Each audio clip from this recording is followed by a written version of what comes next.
H-Town, what's up? You know what time it is. It's time for the best 120 minutes of your day. The Chop Shop, the nation's #1 urban sports talk show, and also your midday sports happy hour. Yours truly, Robert Hatter, alongside Jim Hicks and Chris Walker, coming to you live from Houston, Texas, but we broadcasting all over the world via Facebook Live and YouTube Live. And today is Thursday. Wait a minute. Today's Thursday? That fast? Wow, it's not Women Rock Wednesday. It's Baby Friday. And we affectionately call it Baby Friday because the Chop Shop is not aired on Friday. It's we take a break that day, and so we can replenish, get ready for Monday. But this is our Friday, so we call it Baby Friday, and it's gonna be a great Baby Friday. I got some information for y'all. It's a lot of stuff going on. They got if you look behind me, the McDonald's All-American game is going to be played here. I think March the 28th. I think I got that date somewhere. I'll tell you. So we will have the Final Four. Houston will have the Final Four, and the McDonald's All-American. Let me shout out to my starting five first before I go any further. Let me talk to them. Let me talk to my people. Who was that? Jeremy Davis, Sonia Billingsley. Sonia, I saw your new digs, your new office digs. Congratulations. D Holcomb. What's up, D? Thaddeus Moody in the building, and Daryl Anderson in the building. And let me see who my sixth person. Monte Cora is in the building. Let me check my I see you, Tina. I see you just peeping there. Who else? I'm trying to make sure. I look at all my devices and make sure everything correlates. But yeah, everything's good. Let's see where I'm gonna go. I got so many places to go today. Hey, Belinda, how you doing? I got so many. Happy Founders Day to the nasty dogs. What that mean? The cute dogs. Yeah, happy Founders Day to the nasty dogs. Why y'all got to be nasty, huh? Y'all know I've been watching 20 Pearls, so you know I got a newfound respect for the AKAs and all of the Greek sorority. I'm gonna tell you the truth. I just never thought about them. I just didn't think that, it just wasn't for me. You know how some things just ain't you. So I never joined, never did, never did none of that. So but it's cool. It's cool. I appreciate y'all. I appreciate all of y'all. Whatever you do all you do for the community, sending kids to college. And I told you I'm watching 20 Pearls on Amazon, and I'm just loving it. Simeon said he watched it last night. It was amazing, man. The things that these women, y'all, just got me, y'all. I keep forget this stuff. They were in the 1920s, and they wanted to the women couldn't vote, and the white women didn't want them to march with them. Y'all can march with me. Y'all got to get over here in the back. And girl said, "No, we ain't getting in no back." No, no. If we're gonna march, all of us women, if we want to talk about suffrage, we suffered. Let's talk about our suffrage that we had. I mean, it's unbelievable how strong these women were, man. Think about this. Then they had this thing like the boule. I'm not familiar. I guess they go meet, and and these women were traveling these roads by train and by cars back in those days. You got to understand, they had to say in certain sundown towns and stuff like that. And these women braved through that to go have their organization. Man, let me tell you something. I told y'all black women in the background of this country, man. Back in them days, oh my God, think about it. Police stopped them, two or three women in the car. You know what they used to do to men? Think about what they probably would have tried to do with the women. Man, it's unbelievable. I'm so proud. Uh, I just didn't know this rich history. And I haven't watched it all, Simeon, because I've been watching pieces. But shout out to all of y'all, man. I don't get into who's better, who's different, who my sisters is this, and I mean, so it's. But guess what? Shout out to all of y'all. It was unbelievable. If y'all get a chance to watch that documentary, maybe y'all see some of y'all know it also. It don't matter, y'all. But I did stuff that I didn't know. But what's up, Tina? Monte. Who was my sixth man? Monte. Robert Young is in the building. What's going on, Rob? Uh, yeah, you're all valuable. Absolutely, you're all valuable. The things that y'all do and finding out that certain things y'all do in this community, going to all these meetings and these scholarships that y'all giving these kids is unbelievable. I don't know. You know what? I'm trying to see where I'm gonna start today. It's just I'm all not all over the place. It's just so much information I got to give, and I don't know how much time if Jimmy or Chris gonna pile on. But I want to let everybody know that Jay Z met with the Jeff Bezos to talk about buying the Commanders. The Washington Commanders used to be the Washington Redskins, but their owner, one of the worst owners in history, he's about to sell the team, and it was so. Jay Z, y'all maligned him a few years ago, talking about he doing this, he's selling out, he's selling out. No, he was leveling it up. He was posturing himself to put himself and him itself in a position, just like y'all do. Y'all put yourself in a position at your job to be promoted. He put himself in a business situation to be promoted. Hey, Karima, how you doing? Um, um, he's in a different position than he was back when he was just a token. I think owner for just my opinion for the Nets, because I know Mikhail Koparov, the Russian guy, Russian guy wasn't gonna let no black person be. Come on. So sometimes we just got to put, but they used Jay Z. He used them to get that building built in Brooklyn. Go back and read the story about that. But Jay Z come now. Jay Z is put in a position where he's postured himself. He's a billionaire now. His wife a billionaire. He got a little more, got a more clout now. So he'll be put himself in a position to be a power player in the game of sports. Y'all got to think about it. Ain't too many people selling they sports franchise unless they have to. It's like it's just an automatic money. The value always going up on sports teams. I saw something the other day, because when people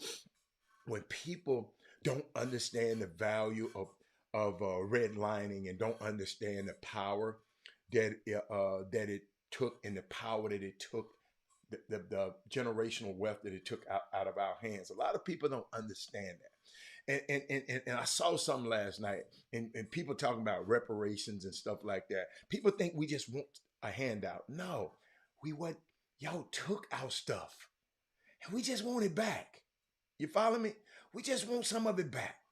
And I saw some interesting. Redlining mean you couldn't stay in a certain place. You got to stay over here. The bank wasn't gonna lend you no money to buy a house over here. They'll lend you some money, D White, to buy some house over here where your value is not going to be that great. I was watching something on Netflix the other night. Y'all hear me? Y'all got to hear me on this. It's to show you the value of real estate and how we couldn't buy in this neighborhood a long time ago. They wouldn't allow us to buy. But check this out, Mindy. Check this out. They was selling some real estate. I think one of those shows, Beverly Hills Real Estate, something like. I like to watch those kind of stuff. I like real estate. So the young man said his mom, his uncle, and his auntie bought this property for $25,000 way back when we couldn't buy over in this area. It's in the Beverly Hills area. Landon, listen to me. $25,000.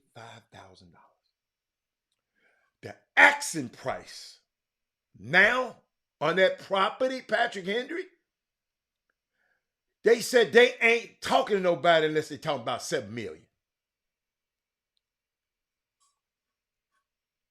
Y'all hear what I just said? Some land that they wouldn't allow us to buy in. 2. We couldn't buy over there. Trey Phillips. They paid $25,000 for it. I don't know the exact date. But now, the asking price on this little piece of property is $7 million. Unfreaking believable. It blew me away. So when people talk about they don't understand the value, you getting appraised, Patrick Henry get his house appraised, and they appraise it for lower than the rest of the houses in the neighborhood because he black. Then Patrick Henry gets smart enough to come back and get another appraiser. This time he put white pictures on the wall, have a white friend come in there, and they appraise it the right way. Yo, it's still happening today in 2022. So just in case you didn't know, when people get to talk about stuff, and how, y'all talking about why people want reparations, man, because let me tell you, they took a lot of our stuff, man. But you're messing up on me today. Oh, there he is. I see you. I got you, Chris. Yeah, but okay, good. I got you. I got my man here. What's up? C-Walk? C-Walk, boy. What's up with you? I was just sitting there talking about Jeff Bezos and Jay-Z meeting in the last couple of days about purchasing the Commanders. Wow. The Washington Commanders. Well, I knew it was in the works. If you've been watching him, because I watch him literally. I just watch his financials. And, he arguing with Bacardi right now, telling Bacardi, look here, I want to see the books because they were distributing his champagne. I want to see the big books. See that? Think about it. Tina said she saw that in Atlanta. But I was just talking about some stuff. I'll bring you up to speed, Chris. And so Jay-Z is in a power position. That position he had with the Nets was more like a token position. They use him to get that Brooklyn building built. And Mikhail Prokhorov was not going to be a partner. Russian guys aren't going to be a partner with American black. This wasn't too much. I didn't understand that move anyway. But Jay-Z, he was a minority owner with the Nets. But this particular situation, Jay-Z coming in a different position. He worked for Bill and something. His wife is worth for Bill. So he's coming in a different position. I was just talking about it because you remember, you were saying he was selling out with Roger Goodell back then, with the Kaepernick there. Yeah, with the Kaepernick. I remember. Y'all remember very, very well. But Chris, ain't it the day? And it's a Founders Day for you. Are you one of those? One of those barking dudes. Yeah. Oh, they call you a nasty dog. You're a nasty dog. No, we're not nasty dogs, man. We're very, very, very, very, very strong black men with vision and the royal purple and old gold. Shout out to the Qs out there all over. Hey, you know what's funny? One of my good friends hit me today because that's what we call them. We call them friends. I'll even call you a friend today, Hatter, because that's what we call them. How many. Well, I'm not one of them. I'm not a nasty dog. But friendship is essential to the soul, baby. So I know you don't know nothing about that. To the soul. But we're gonna let you. Well, call me what you want. Well, then hold up. And friend is an action verb. It's an action name. I'm glad you said that because say that to the Boom Boom Room because there's a lot of people on the Boom Boom Room that haven't been actionated towards Coach Walker. They haven't showed some action, been friends like Walter Yates, Herb Baker. They don't like you, Chris. Chopping my head off. They They're don't supposed to like be you, my Chris. boys. But I think Huh? friends No, I been. love them boys. I love you. I love you. I know I love you. I Y'all my know, boys. but friends got to be action, and you got to be a friend. It's some action is required, So and when you you give hold no up, when action. you But keep going. explain to people what a friend in need is And a a friend, friend indeed I'm means. not explaining it. I'm not You explaining know, because that's action. A it. friend in need is a Mhm. friend indeed. And Okay, so, okay. a lot of y'all think y'all. You know what's funny? People take the term, use the term, shall I say, friendship very loosely. Oh, that's Oh my homeboy. yes, That's my yes, dude. Well, yes. tell me the difference. That's my girl. Yeah. That's my short. I mean, like people use terms very, very, very, very, very, very, very loosely. Herb, that's my dude for sure. But you know what's funny? Uh, If ooh, Herb ain't talking about you, he don't like man, Herb know I love Herb, man. Please, you. that's my boy. Yeah. Listen, let me tell you something. What? Texas beat the brakes off Gonzaga last night. Like they like Oh my no, no, they God. they smacked boogers out their nose last night. They better think twice about trying to come to the Big 12. They beat the brakes off them, bro. Beat the brakes off of them. That new building, I heard, is off the chain that they have in Texas. I I'm an haven't seen outfield, it. not on here, thank God, because I don't want to hype up Texas outfield. The minute you start talking about Texas, he puts the film on to his kids in his class. So I'm going to get off that real quick. But Chris Beard, I used to work with Chris Beard at Texas Tech. He has done a tremendous job of building his program. And my thing is, man, again, this is The not a program has infomercial. been good. The program been good. Nah, Shaka left it in good shape. build it. The hell I you see. Wait, talking about? hold on. Let me give Chris Beard some credit. I'm not devaluing what Shaka did. Okay. I'm not. All right. But at the end of the day, Chris Okay. Beard is Okay. doing good work too. They Okay. they Well, then sold that say building that. out last. You Man, talking about Texas is he a built football the school. program? Let's get something. Built it back up. Texas is a football school. That atmosphere last night was electric. He took Texas Tech to the championship game. Let me repeat that again. He took the dudes in Lubbock to the West to the championship game and the Final Four. So this dude has done some amazing stuff. The Final Eight and the I Final didn't Four. say he I mean, didn't. and the championship game. So what I'm saying is now he's in Austin, a much bigger task, right? Much bigger task. But the Big 12's on fire, man. Shout out to them. And man, they beat Gonzaga like they stole something last night, Yeah. man. I'm telling you, it was that atmosphere, that new court, the way they got that the fans right there, and it was a really, really, really good show last night. I had to turn it off. They was beating them so bad. And that boy Tyrese Hunter, that boy, he nice. And let me tell you something. My boy coined the phrase portal comeback. The portal is real. Tyrese Hunter, Iowa State. Marcus Carr, is it Marcus Carr? Minnesota. Dijon, I forgot his name. Dylan Dijou, transferred from Vanderbilt, but he from Texas. I didn't watch The kid Christian Bishop from the Creighton, he transferred there too. I mean, like the portal is real. You better, I mean, if you want to win in college basketball, you better get in that portal. Portal combat. That's what's going on in college sports right now. In college basketball, and probably in others, in football too. And there's some crazy transfers. No, Gonzaga wasn't stunned. They got their butt kicked last night, and it looked like they went. She said they look. She said they look stunned. You know why they look stunned? Because they finally. Because here's what the issue is. I got nothing against Gonzaga. I just couldn't call them Gonzaga. It's Gonzaga. Yeah, the Zags. Gonzaga. Barnes is stupid, man. Gonzaga usually plays these teams neutral site. Mm-hmm. So usually they would play Texas and San Antonio, or they play them at the Toyota Center. Going to their home court is a completely different deal. Absolutely. That's something they've never had to do in a lot of instances. Okay. So they'll play you neutral site. They'll play in Seattle. Like they played Michigan State on the aircraft carrier. On the they'll do that, but that's part of the MTE. But I mean, I that's understand. part of a special game. But go play Michigan State in the Breslin Center. Veterans Day, I mean. I'm sorry. Yeah, go play them in the Breslin Center where it's sold out. Go play them there. Okay. Go play Arizona up in Tucson. Okay. So it's a different deal, when you play these teams on the road, and that's what Gonzaga hasn't had to deal with. And they've done it. Hey, listen, great program. They've done amazing things there. But when you start playing home and homes with people, you really find out what the term Power 5, Power 6 is all about, for sure. Okay. Back to that friend thing. I know I had something for you. Oh, Lord, you got something on the friend thing. Because I don't even know if you my friend sometimes. I'll be honest with you. I'm gonna show you why. We're gonna add it. We're gonna add it up. A wise man told me, said, Robert, a friend, why you look at me like that? A friend is something that you are simply, it isn't something that you're simply called, Chris. Instead, it's something that you have to be. It's not a noun, it's action. So you don't show no action. So if you ain't showing no action, you ain't my friend. So now I'm just helping you out when you go. Don't call me your friend. I ain't seen no action from you. You never pick up the check. No action. Hey y'all. I forgot to tell y'all. Hey, I went to the restaurant the other day, right? Went to the restaurant. I messed it. It made him mad. I went to the restaurant that same day Chris talked about, right?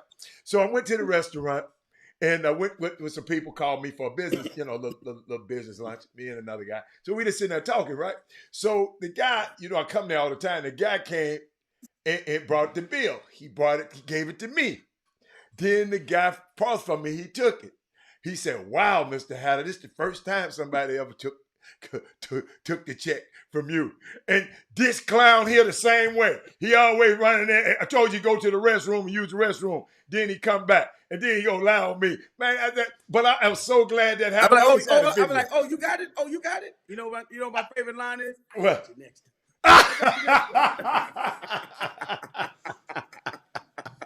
Hey, but man. You know what I love being? I'm gonna be honest with you from a friend standpoint. What? In Boomer Room, somebody over there in the Boomer Room that I have not tried to extend myself to or ask me for something, maybe a few people. Right. I love being a kingmaker. And you don't know what kingmaker is. And I think Robert Hatter is one of those people too. Yeah. I love it when I can say, I helped that dude get that job. Right. I love it when I can say, right. I pushed that button and got that done for that kid. Yeah. I like, and again, you're throwing the word I in there a lot, you know what I'm saying? But it doesn't matter. It's not about reciprocity for me. Yeah. You don't have to do nothing for me. I tell people all the time. Yeah. You know who I want to bless me? The man upstairs. Right. Because his blessings are far greater than yours. So Absolutely. Keep your money, keep your favors. That's the ultimate favor I want. But I will help you do anything that is within my power or my sphere of influence. You got access to it. You ain't got to do nothing back. So that take all the pressure out of it. Just don't ask me for my money. Hey, there you go. I'm going to tell you something unique. You want to see God, I heard this, you want to see God laugh, tell him your dreams. Tell him your dreams. And then he going to look at you. He going to laugh something. I got something bigger for you, baby. So, absolutely. But that's absolutely right, Chris. Just putting people in positions. I love it, man. Chris, you know what though? What I don't like is when you do help and put people in positions and you watch how they move afterwards. You watch how they move after. I'm telling you, it gives you pause. It gives you pause. You watch how they move and see how they switch gears on you. And I just sit back and watch and keep notes. Cause your ass gonna need another one. And I ain't gonna give you another one. I'm serious. I'm not. So you're absolutely right, Chris. I see guys around the country. I see guys, Chris, I don't even want to talk about it, but I've seen some things that just, like you said, kingmaker, put people in positions of power, put you in position to eat, argue and fuss with you and tell you, hey man, you need to get this done just for later on in your future. And these people, when they get that done, now they're in positions of power because you done argued and fussed with them.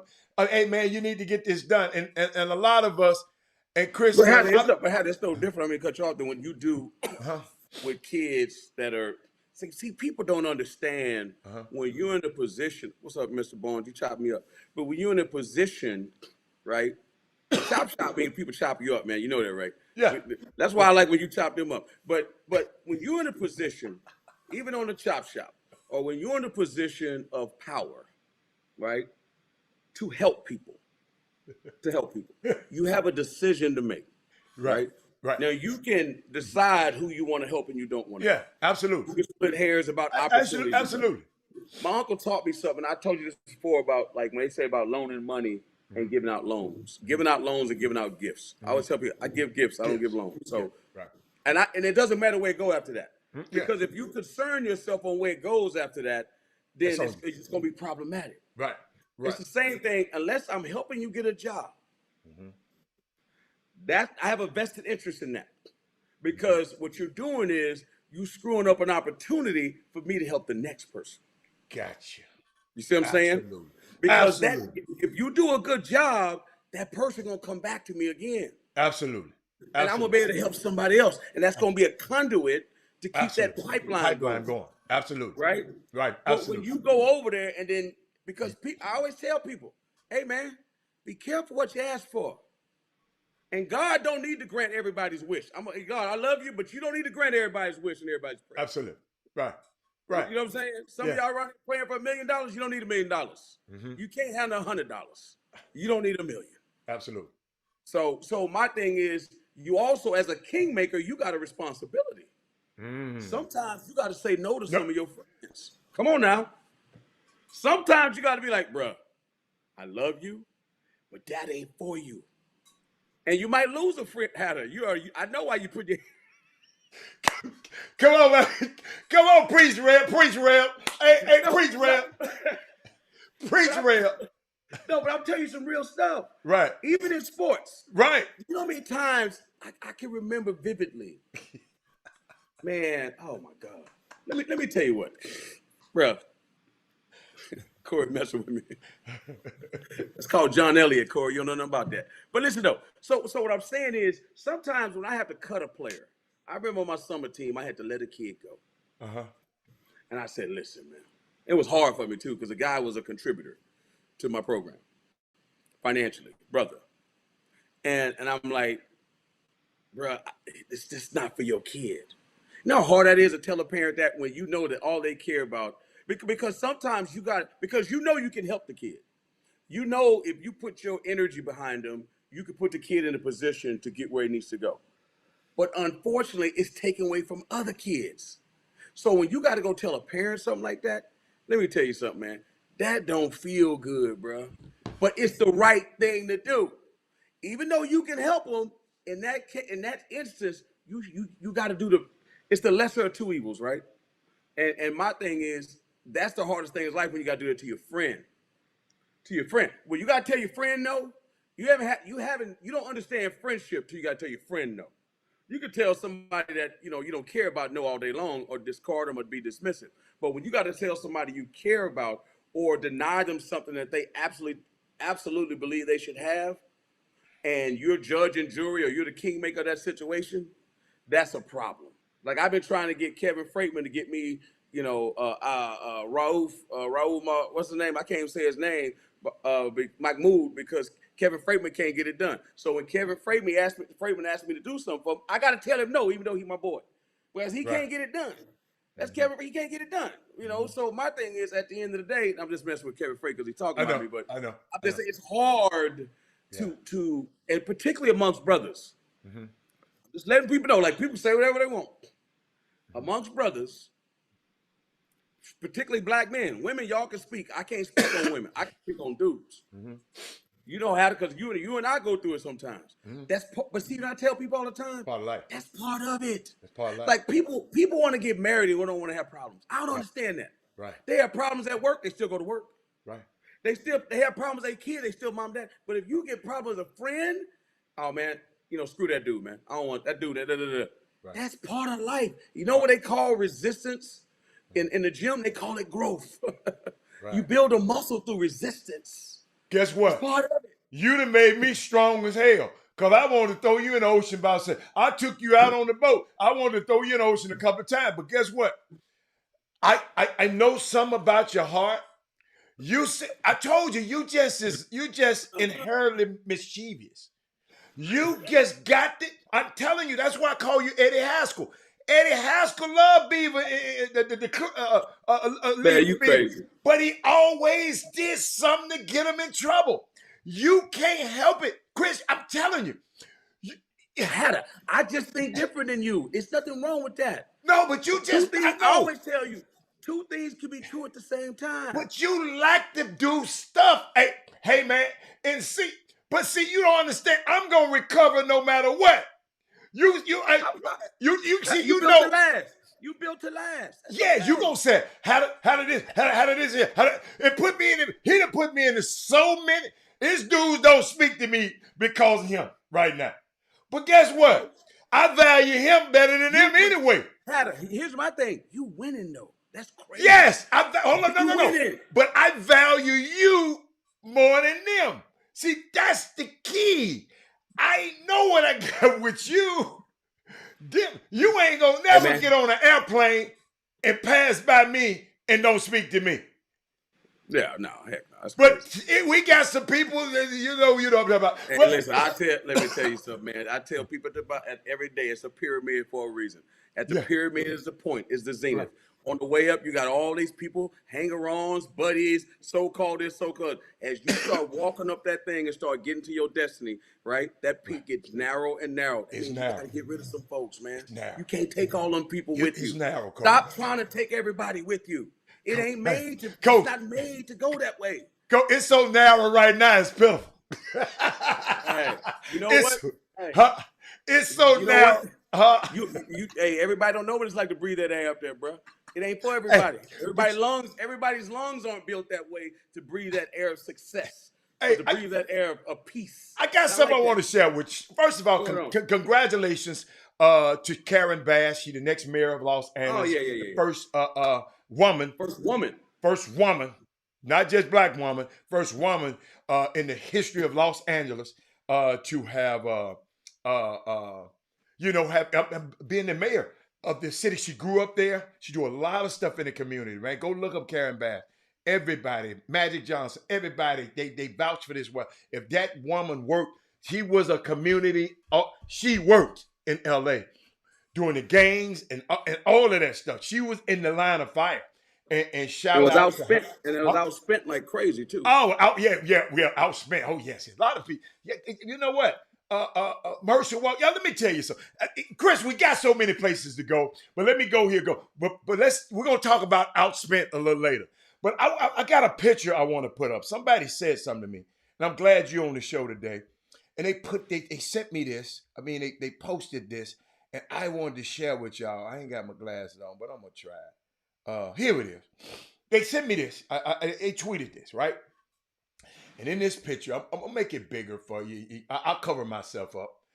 And the caption was Puma, the Puma company, shoe company, are they wasting money? And these are they. I guess a Zoom call from their endorsers. Chris, I'm gonna take it down. Well, So say it again. Now, I'm sorry. these are no. These are Puma's endorsers, the people that Okay. endorse Puma's products, right? Okay. And somebody asked me, Is that Robert, Kuzma? yeah, Oh, are they wasting money? okay. You got Kevin Knox, you got the left-hander DeMarcus Cousins. for DeMarcus Cousins, you got what's my guy who couldn't Marcus play Smart. dead, Bagley. You got who else? I can't who that is that I don't know. That's Rudy Gay look like. Then you got all of these people. That's Kuzma. You got Aiden. You got the young girl play for the Phoenix Suns. You got Scary Terry. I'm just trying to make it go up a little bit, y'all. You got Sham God over there. You got Michael Porter with you got just look at if you see some names you know, just tell me the names if y'all know. You got all of these are mediocre Danny Green. Danny Green and all them guys. It is Puma wasting money dealing with these people. I don't think so. You don't think so? Okay. Somebody sent it to me. Huh?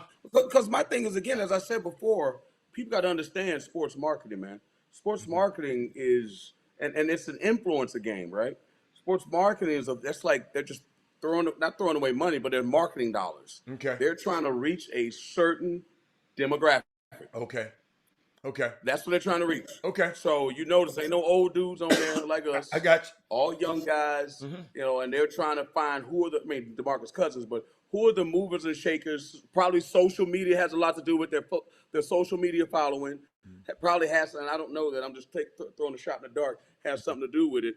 But at the end of the day, you also got to realize Puma is a lifestyle company more than it is a performance company. People got there's a difference between performance and lifestyle. I got a question. I got a question. I'm gonna do like I did Life, you yesterday. I want to hold that. okay. I just want to hold that. I like all of that. Because Status Moody, you said no. Tell me why. How many of y'all on this feed, like you talked about T-Max the other day, and then nobody said nobody bought no T-Max. How many of y'all have bought some Pumas? I know most of those. I thank you, Trey Phillips. Most of those are Rock Nation clients, and Jay-Z got something. I thank you. I'm glad you pointed that out. Chris wasn't gonna bring that out, but tell me the number of people. How many are Rock Nation clients? Huh? 3. No, a lot of them. How many are Rock Nation? A lot about at least about I think about 10 of those are Rock Nation clients. Might be. Because it's a great point. He said he got some running shoes. I'm talking, okay, you got some running shoes. Did Simeon, you bought them? Did any of these guys on that picture, did they influence you? Landon, did anybody influence you? Because you just said they're influenced. I'm trying to help to see is your cause what you're talking about. Let me know what influenced you to buy the Pumas. That's all I want to know. What influenced you? Did you just buy Pumas because you liked them? Or did one of these guys I put up on that screen? Because Chris, I'm not Chris. I'd like to know how many people buy J's or buy LeBrons. I mean, a lot of people don't buy that stuff. It's kids. We're asking adults. We got to ask kids, do they buy them? Or do they buy them for their kids? When I'm talking about the kid, that's what I'm talking about. They know they're saying, did you buy them for your kids? Think about this. Yeah. I've never bought a pair of Michael Jordan. I never bought a pair of Jordan in my life, ever. Okay, I had the first pair when I was a kid. That's the only pair I've ever had. Yeah, but I never bought a pair. Zero and my son. I never had a pair of pennies. Huh? I never had a pair of Barclays. I never. You ain't never had a pair of pennies? Hey, man. I never had a Nike guy. Now we gonna have a damn problem then, player. Listen, man, you went to Memphis. I didn't, player. And tell Penny to come back on the show. Because I'm going to bring Lil Penny on. I'm going to turn the Lil Penny on when he come on. You know what? I'm finna text you right now. Watch. Keep talking. I'm just going to ask him when he coming on the show. That's all. Tell Penny I'll be talking good about him, so show me some love. Okay. He acting all funny. Okay. I'll be talking good about him. You know what I mean? Because I just ain't wanted him on the show because I don't want y'all to say something ignorant to my dude. We can say something. He's been on the show. I don't like nobody talking to my people about just like, see, you a bronzosexual. Listen, bring him on Man Crush Monday, and I won't say nothing bad. You bring him any other day, I'm going to light him up. On Monday, I'm going to just let him slide through. But if it's not Man Crush Monday, I'm going to tear his head off. That's what I'm going to do. Now, I just texted. I like that. We in there. So why are you hating on, I'm not hating on nobody. I just asked you a question. Your name is Hatter Cochran. You're Hatter Cochran. You're real funny the way you do things. Hatter Harden. I'm just gonna call you all the lawyers, right? You find a way because everybody got to understand. Hatter has a Nike contract that's been around for 75 years. Robert Hatter, I'm just letting y'all know this right now. I tried to give him a pair of Jordan Speed. They fit like a glove, and Hatter took them. He loved golf. I sent him a pair of Under Armours. And that dude threw them Under Armours. No. I won one time, Chris. They hurt my heel. I gave them away though. That's because a real golfer wear them. A real golfer, a pro golfer wears them. No. That's when hold up. That's when they didn't know what the hell they were doing. They just came out. They had a thing that hurt my heel. You can't. Let me tell you, you're out there walking. You don't want nothing hurt your feet. No, especially on a golf course. No, you don't. Yeah. But guess what? I gave them away to somebody. They like them. That's fair. Because they probably was too small. You probably need a bigger size or something like that. Nevertheless, Hatter saying, has anybody ever bought some Pumas? Get out of here with that. I just wanted to ask. People wear Puma, man.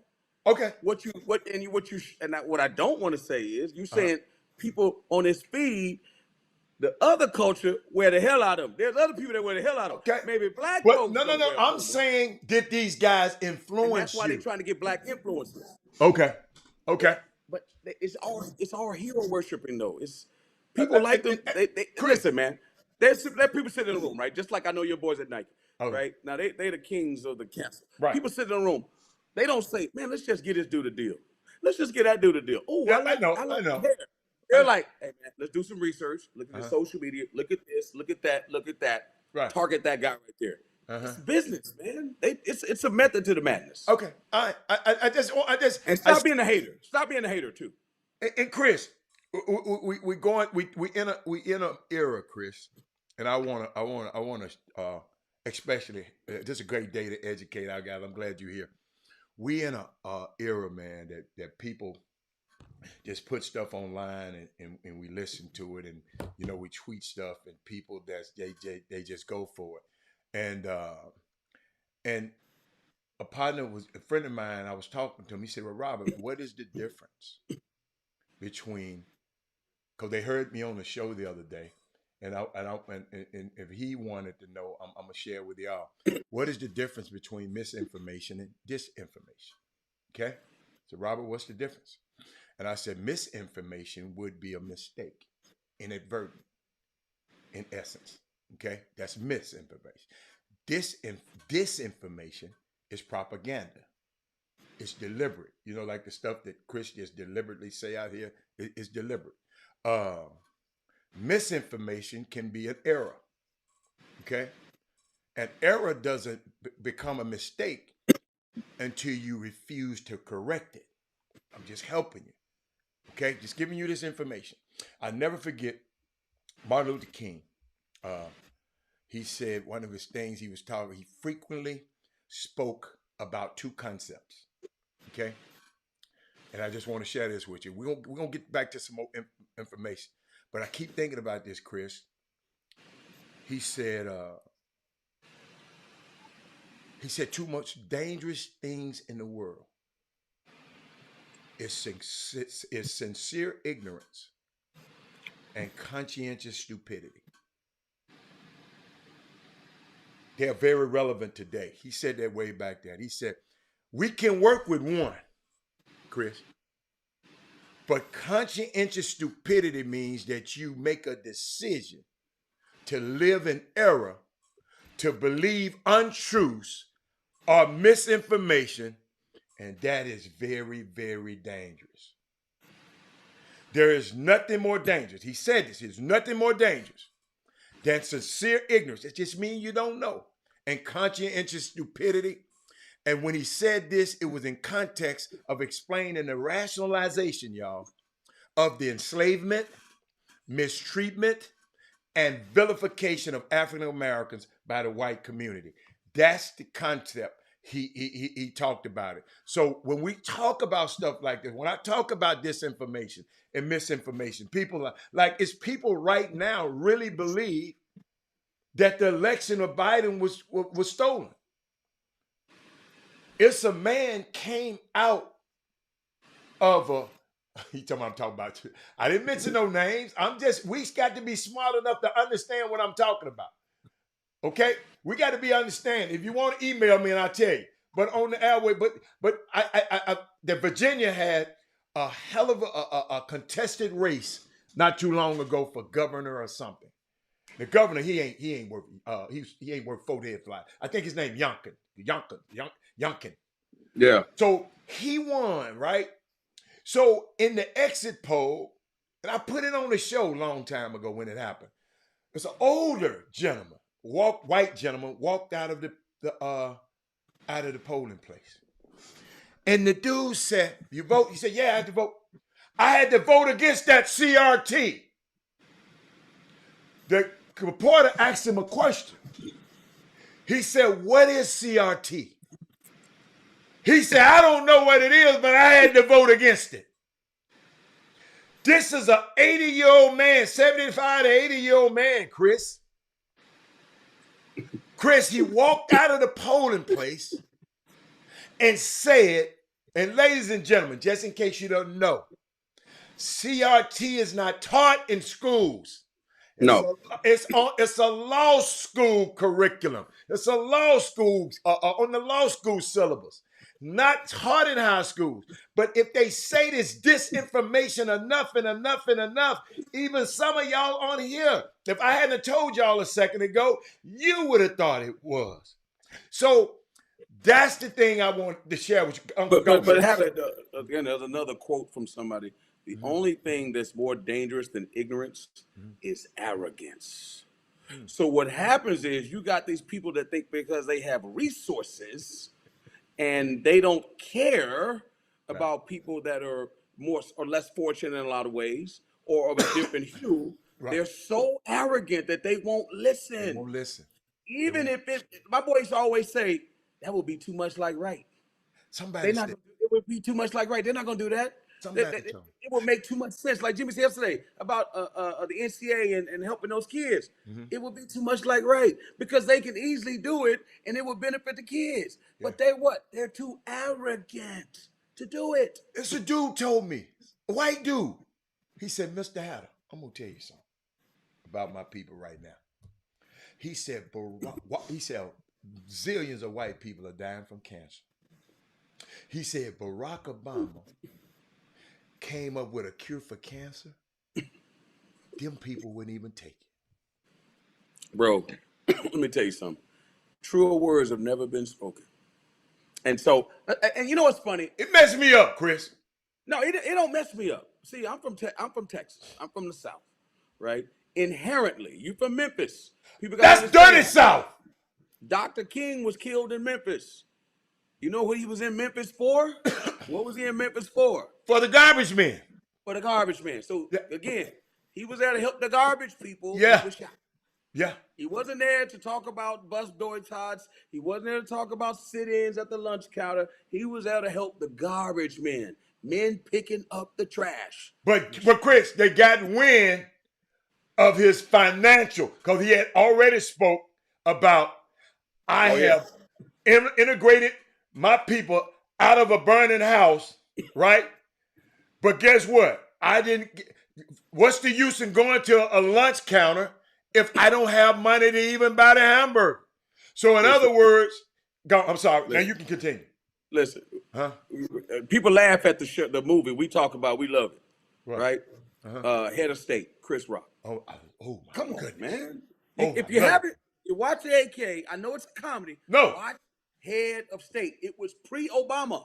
Yes. Pre-Obama. Yes. The one part that people got to watch. Wait, which they were one? trying to can him. What's Which- the girl? Is it Lynn Whitfield? What's her name? Yeah, yeah. Lynn And Whitfield. then, remember Bernie Mac, God rest his soul. Uh-huh. He said, man, you got to speak from the heart, man. You're doing too much stuff they tell you. And he went up there and spoke in front of that crowd in Chicago. Right? Right. That's what he said. Some of y'all think 4 + 4 is 44. And the dude said it is.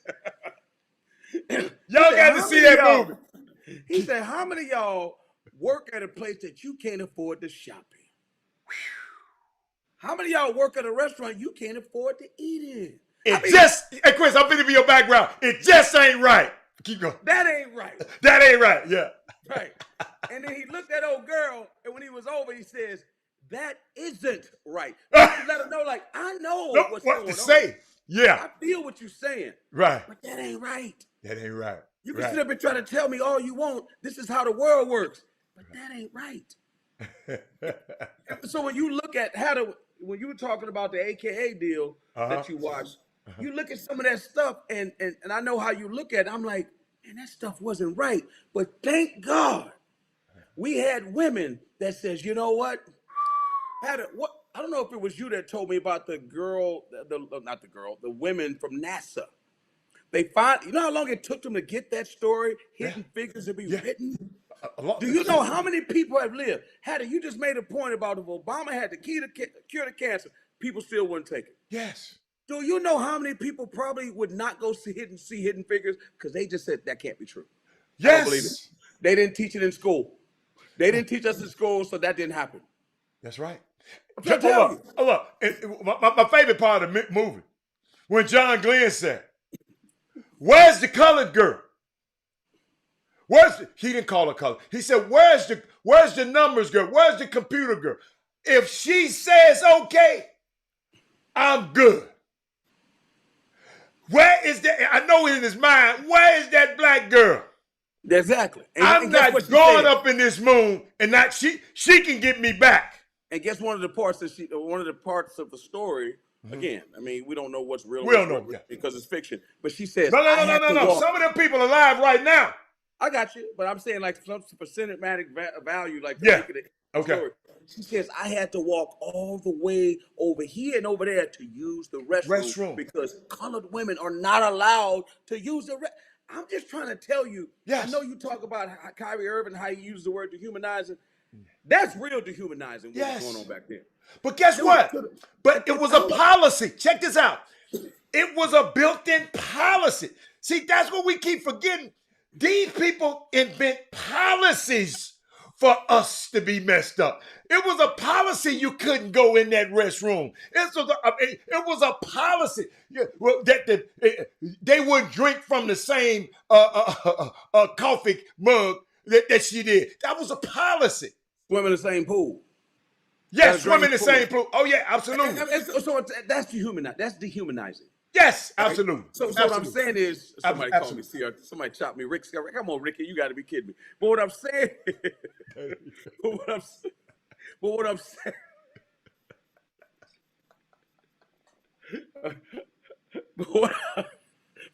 I love the Puma. He ain't lying though. He ain't lying. I love the Puma room. But you know what, man? Again, we talk about, man, you ask yourself, has society gotten better? There's more people on TV. There's different shows. Sure, there's been advancements. But in our own community, let's talk about the sports community for a second, right? You mentioned Jay-Z being able to own a team. LeBron obviously wants to own a team, right? Why do those guys feel like, because you always talk about signing the front of the check, signing the back of the check. You want to be the guy that signs the front of the check. So is that, for us, sometimes it feels like, I call it the Chicken George effect. Okay. So if you watch Roots, I know probably none of y'all in the Boomer Room seen Roots before. Chicken George, right, in his lineage, he used to watch, he said, you know what? I see what's going on here. If I get one of them jackets right there, that makes me better than all of y'all. His only goal was to get one of those coats. You know what I'm saying? So he could look different than anybody else. So he could peacock. He could peacock. You know about a peacock, it's about colors. In our community, I'm not saying there's anything wrong with it, but back in the day, they had a deal where they call them the serfs, not the serfs, what they call the poor generation or the poor people of the group. They would say, you know what? If I get a robe like the king, people will treat me like the king. So what they did, when they overthrow the government, the first thing they do is take their clothing so they could look like them. But the minute they open their mouths, what did everybody know? They ain't them. So unfortunately, we're always trying to look the part. You see what I'm saying? But the question is, can you be the part? So we want to be like some of these people, but we don't realize that, and you pull my coattail, and I've always thought this, but you've been a stalwart on it. Finance is how you get it. Policy is how you get there. Stop trying to make Balenciaga rich. Stop trying to make Tom Ford rich. I play a part in that. Yeah, Stop making these brands rich. Stop making Cadillac rich, Range Rover rich. Now, we don't. Get you some nice stuff, man, but just don't worship it. You know, I know some people got stuff from head to toe the same. We just do too much, man. And Bernard Arnault, the guy who owned all of that, he don't care nothing about you. He gave Rihanna that money, but he gave her that money because Fenty Products was making that. Wait a minute. She earned her money. So, but y'all, we got to, man, we just got to, I mean, I'm just saying. It's a mindset, though, Chris. And it is a mindset. But Chris, because we ain't never had nothing. Most of us ain't never had nothing. But we got people that have had something that still think the same way. I'm sorry. Okay. We talked about it before about W. Du Bois. If you don't know who he is, get out the boom boom room right now. Okay. And the talented 10th. Okay. And Booker T. Washington and the contract. I mean, not contradiction, but the contrast of Booker T. Washington the way he thought and W. Du Bois the way he thought. Right. The talented 10th. You know, and Booker T. I mean, I know he's much thought of, but at the end of the day, like the way he thought probably wasn't the best for our people. Right. Just being honest, but that's for the advancement of our people in the long run. And notice that's why he's always talked about. But keep going. There you go. Again, keep going. You're right about that. Okay. Well, I don't want to. Okay, I was about to No, say you don't something. have to go that way. You don't have to I go was there. about to say that's why Martin Luther King talked about not You Malcolm can go X there. and not Malcolm X. You can go there. Because you know what I'm And saying? Adam If you look Clayton at what Powell. Let's go there. exactly, Okay. yeah. And so I mean that's we can have some debate about Yeah, that. we can have. Yeah, it's cool. Damn, I forgot my point, but go on, keep going. I am It'll so come back to me in sorry. a second. I interrupted you. But it just goes You to were just show talking you. about W.E. Du Bois, the contrast. Because the talented 10th was Mm-hmm. about, he thought his mindset was, Mm-hmm. if I take the best of us, Mm-hmm. the best of us can train the rest of us. Right. I'm going to say that again. The best of us, right? Yeah. Exalt them so they can come back and train the rest of us. But the best of us, guess what they get tired of? Them willies. The best of us get tired of them willies. Tell me what a willie is. Kareem Kareem ain't been on the show long enough. Tell me what a willie is. But I'm going to tell you what a willie is. Harriet Tubman freed the slaves through the Underground Railroad. I forget if you know, I mean, who knows how many times she made that. Think about what it was like back then. No car, no GPS on your phone, right? You looking at the stars, the moon, the blah, blah, blah, blah, blah. And she freed how many slaves, right? Yeah. Think about that. There's going to be a dude, there's always one in everybody's batch in our concentric circle. Look up the word concentric, our concentric circle, right? That we bring along. And that dude says to Harriet Tubman, are you sure we going the right way? That's a willie. That's the one you look at and be like, and that's one that makes you say the N-word, but you don't use the N-word. That's the one that make you use it. Right. N-word, please. You know what I mean? So my thing is, them willies are that talented 10% has a hard time helping that 90%. Convincing them people. That 90% is gravity, bro. It's like gravity. Yeah. It's really hard because ignorance I'm telling you, ignorant. I'm gonna throw a line on you. I haven't told you. Ignorance is the root of misfortune. I'm just telling you right now. I like that. Ignorance is the root of misfortune. I like that. You know what I'm saying? Even the Bible says, study to what? Show thyself approved. Even the Bible says that. The people that don't want to read and don't want to learn, man. Did you just say ignorance? Ignorance. Yes. Didn't I just say that a minute ago? The two most dangerous things in the world is sincere ignorance and conscientious stupidity. Conscientious. Look up the word conscientious. Yeah. You know it's wrong, you still believe it. You know it, you still believe it. And you vote against your own interests. Yeah. Right. You vote. These people, don't get me started on politics. Don't get me started on politics. Right. But my thing is, there's another saying that says, better to be unborn than untaught. I'm going to say it again. Better to be unborn than untaught. I'm just telling you. You preaching well. People don't want to read. When they say stuff to me like, man, you want to keep something from a black person, put it in the book, that's so offensive to somebody like me. You don't understand. Like, even just saying that today makes me want to just like go crazy. Chris, I try not to say it. Oh my! I know it, but it hurts me because I'm always reading, and people around me be laughing. And when they see me on the road, they see me in a hotel, I get out of the lobby and I just read. They be say, this dude really be reading. I like it. I want to know. You ain't hiding this stuff from me. But Chris, I want to stop right now because I want to share, because we got more. But I want to let everybody know about, if you love volleyball, if you don't love volleyball, come out. TSU is hosting. Listen, they don't host it all the time. TSU is hosting the SWAC volleyball tournament. It starts, I think, tomorrow at the HP&E Arena, Friday through Sunday. Let me see. Starts at 1:30 with Jackson State and Texas Southern play at 1:30 tomorrow. Friday. Yeah, Friday. They got day passes for $10. Let me see. And if you want, I got it on the bottom of the screen. If you want TSU season tickets, that's how you can get them right now. For basketball. For basketball. For basketball. They had a tough one yesterday, Kevin Allen. They had a tough one yesterday. Oh, you see it? You did? Oh no, I mean they played against the juggernaut, U of H. Yeah. You saw him last night. So I just want y'all to know, so you wouldn't let it know, because I don't know where else you'll be getting this information. But I want to make it a point of start talking about this kind of information on, so nobody can say, "Well, Robert, I never, ever seen it. I ever seen volleyball, man. You got all the teams in the SWAC coming to Houston, and let's just show them, man. Let's show them a good time.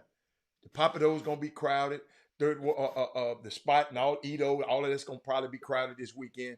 Let's show them a great time this weekend, man. I just wanted to make a shout. So, Chris, back to that, Chris, I love it, man. I mean, you know, I was thinking about the disinformation campaign, Chris, and the ignorance. Right. You know, when you said that, right?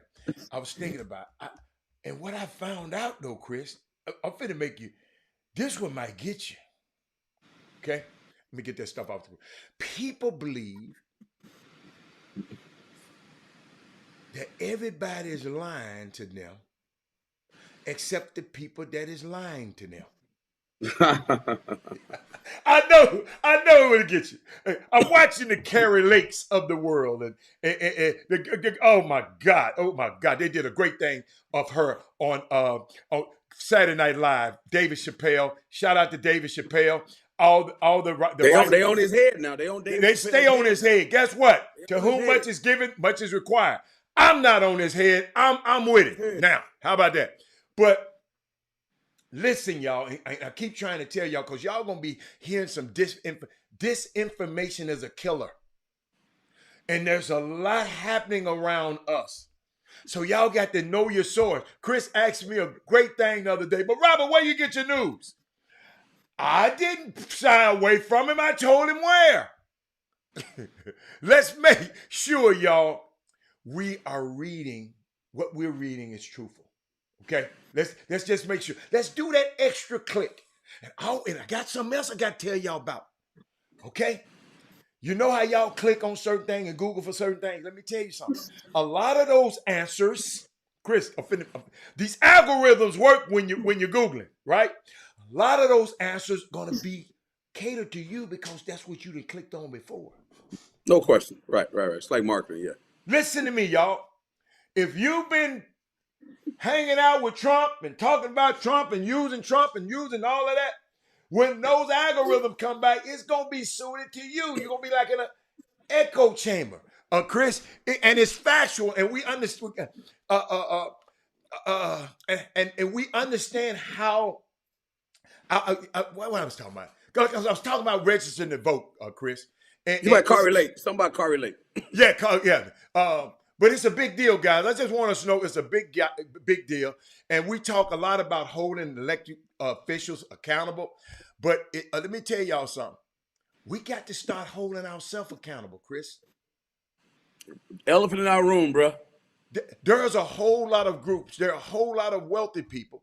There are a whole lot of angry folks and who are out there actively working to de-enfranchise the ballot. Disenfranchise, right. Disenfranchise the ballot. Watch this, Chris. Watch this. Okay. I'm finna show you something. Just take a look at this, y'all. I want y'all to take a look at this. I want to keep the faith. Oh, you ever watch a stupid movie late at night hoping it's going to get better, don't get better, but you keep watching it anyway? Because the other night I was watching this movie. Called Freak Night, or some type of night, but it was about vampires. I don't know if you know vampires are cool people, are they not? But I'm going to tell you something that I found. Listen to me, y'all. That's who's running for the senator. Them rich people I just mentioned to y'all moved him from Dallas to Georgia because he played football in Georgia, got knocked upside the head 1,000,000 times at Georgia, and they put the man that they want. Y'all remember what I told y'all about senators? It ain't but 100 of them on the planet, 2 from each state. 50 states, because I was on the golf course with somebody, he thought it was 52. He thought it was 52 states. And I mean, it bless his little heart. Don't say that. Make sure he put everything out if he did that. Make him put everything. Bless his little heart. He thought it was more than 50 states. But guess what? He had been looking at disinformation. He found that online somewhere, y'all. But Y'all, did y'all hear that? This ain't but 100 of these guys on the planet.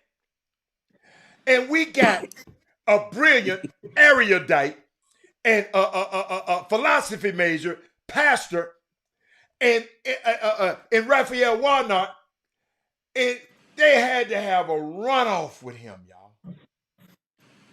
Y'all, I mean, Chris, he just saying anything. That man said vampires some cool people. Listen, man, you know what that's all about. Like, no, you explain. You explain to me what it's about. I don't know what it's about. Hey, I'm about to go in on Kevin Freeman in a minute, though. But I'm just telling you right now. What's wrong with him, man? I just saw what he said. I just saw what he said. My bad. That's my dude, though. That's my dude. Okay. But what I'm saying is, elections about winning. It's about what you gotta understand. That one vote means everything. So if it's gonna take them. Think about it. How much money is it to a billionaire to do what they're doing? And he got 6 of them behind him. It's nothing. That dude can get up there and say whatever he wants to say as long as them people vote red. They did it for Bush. They did it for 45. They don't care. They talk about Kyrie Irving and they talk about Kanye, but what about what 45 says about Jewish people? They still gonna vote for him. What I'm saying is, at the end of the day, and Thaddeus Moody said the majority of evangelists, they've been getting disinformation. You just listen to me. You get disinformation at your church. But here's the deal, though. But a lot of those people, once they start talking about certain issues, it doesn't matter. They're voting red. They can put Boo Boo the Fool up there. They're still going to pull that lever for red. That's why it don't matter that Herschel Walker's up there.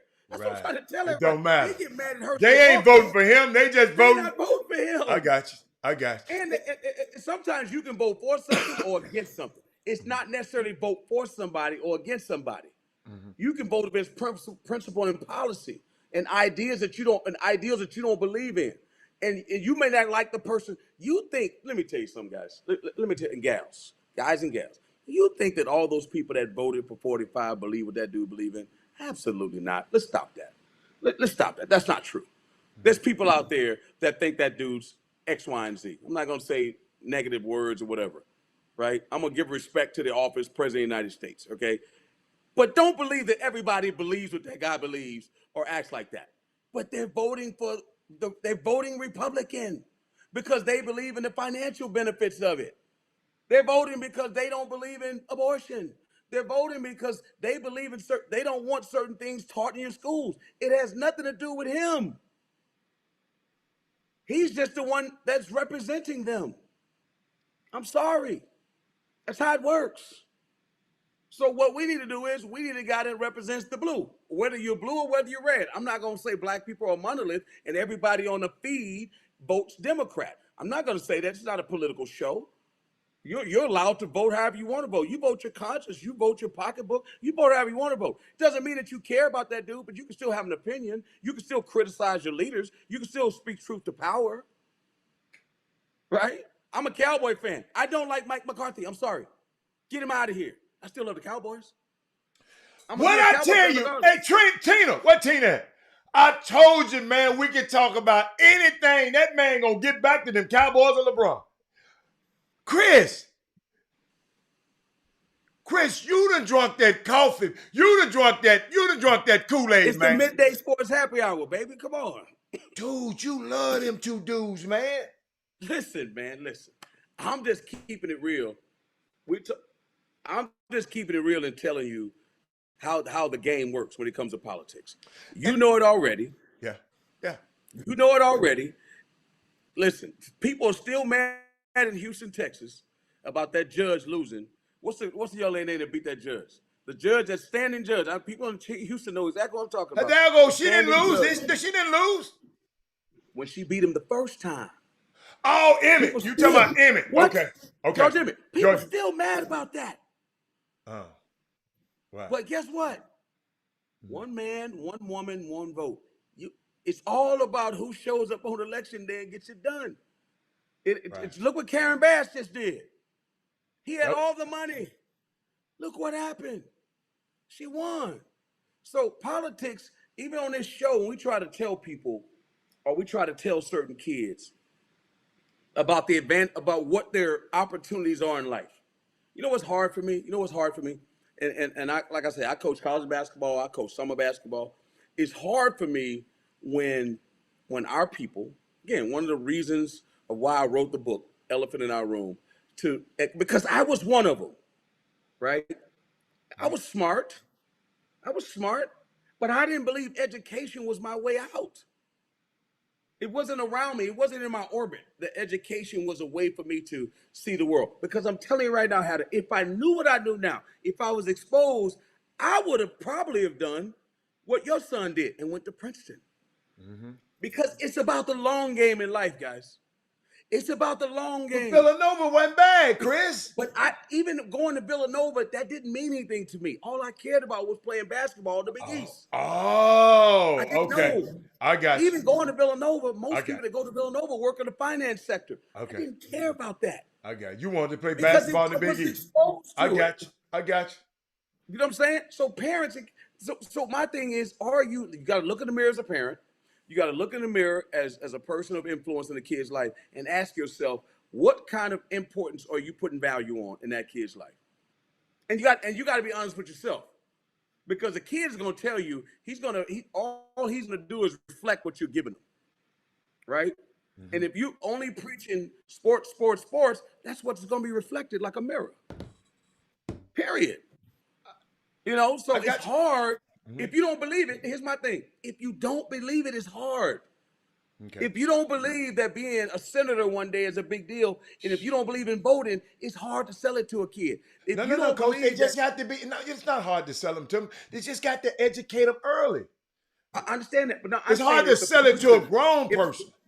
Well, hold on for a second. If the grown person doesn't believe in it, they can't sell it to a kid. That's what I'm saying. That's why I'm saying we got to get to the kids first. Yeah, that's all I'm saying. Or we need to get some of these grown people that's having kids. But it's hard to teach an old dog a new trick. I never forget when I first learned skiing. I'm coming there, and I was having problems, and I'm seeing these little kids just do what the hell. He said they have no fear. They haven't been taught to do it wrong. They have no fear. They trust what the coach saying. The coach telling me to turn, and I'm trying to go straight down. He keep, Robert, you got to turn against the mountain. The mountain is your friend. And I had to trust it, but he says it's easier to teach a kid because a kid, listen, my grown ass, it's hard for me to listen. Listen, I don't disagree with that. That's why I always say two things can be true at the same time. Yeah. You got adults out there having children. Okay.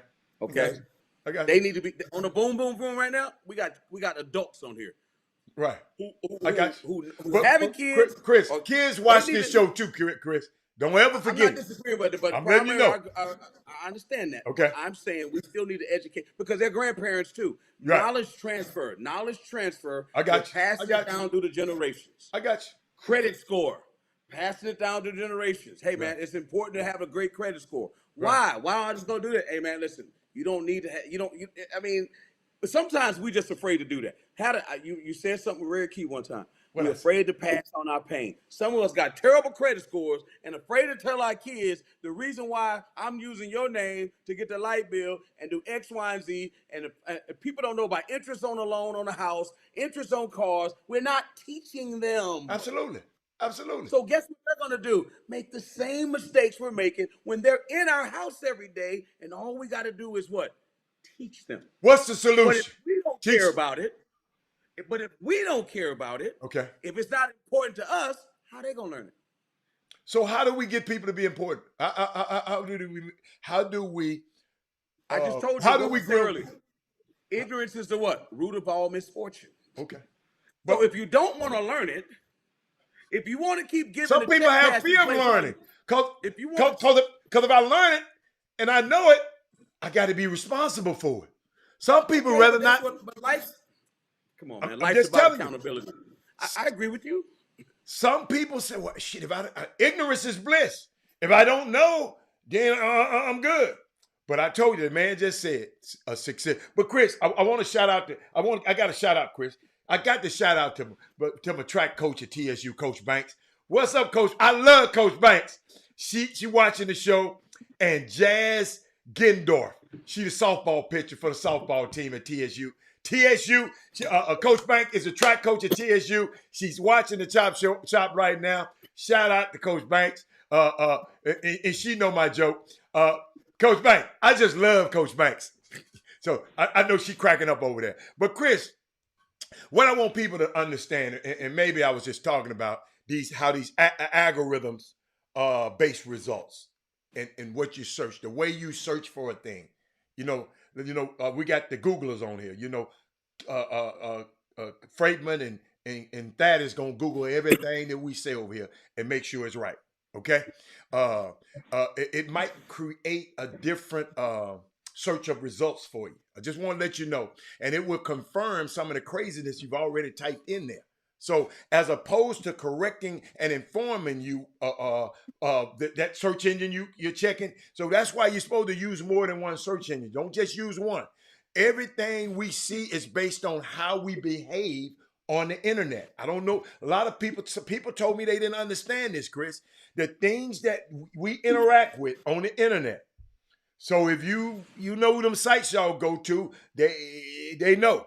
Everything is so algorithm to death that the websites are taking into account where you are browsing, what you're reacting to, what are you liking, and what you're replying to.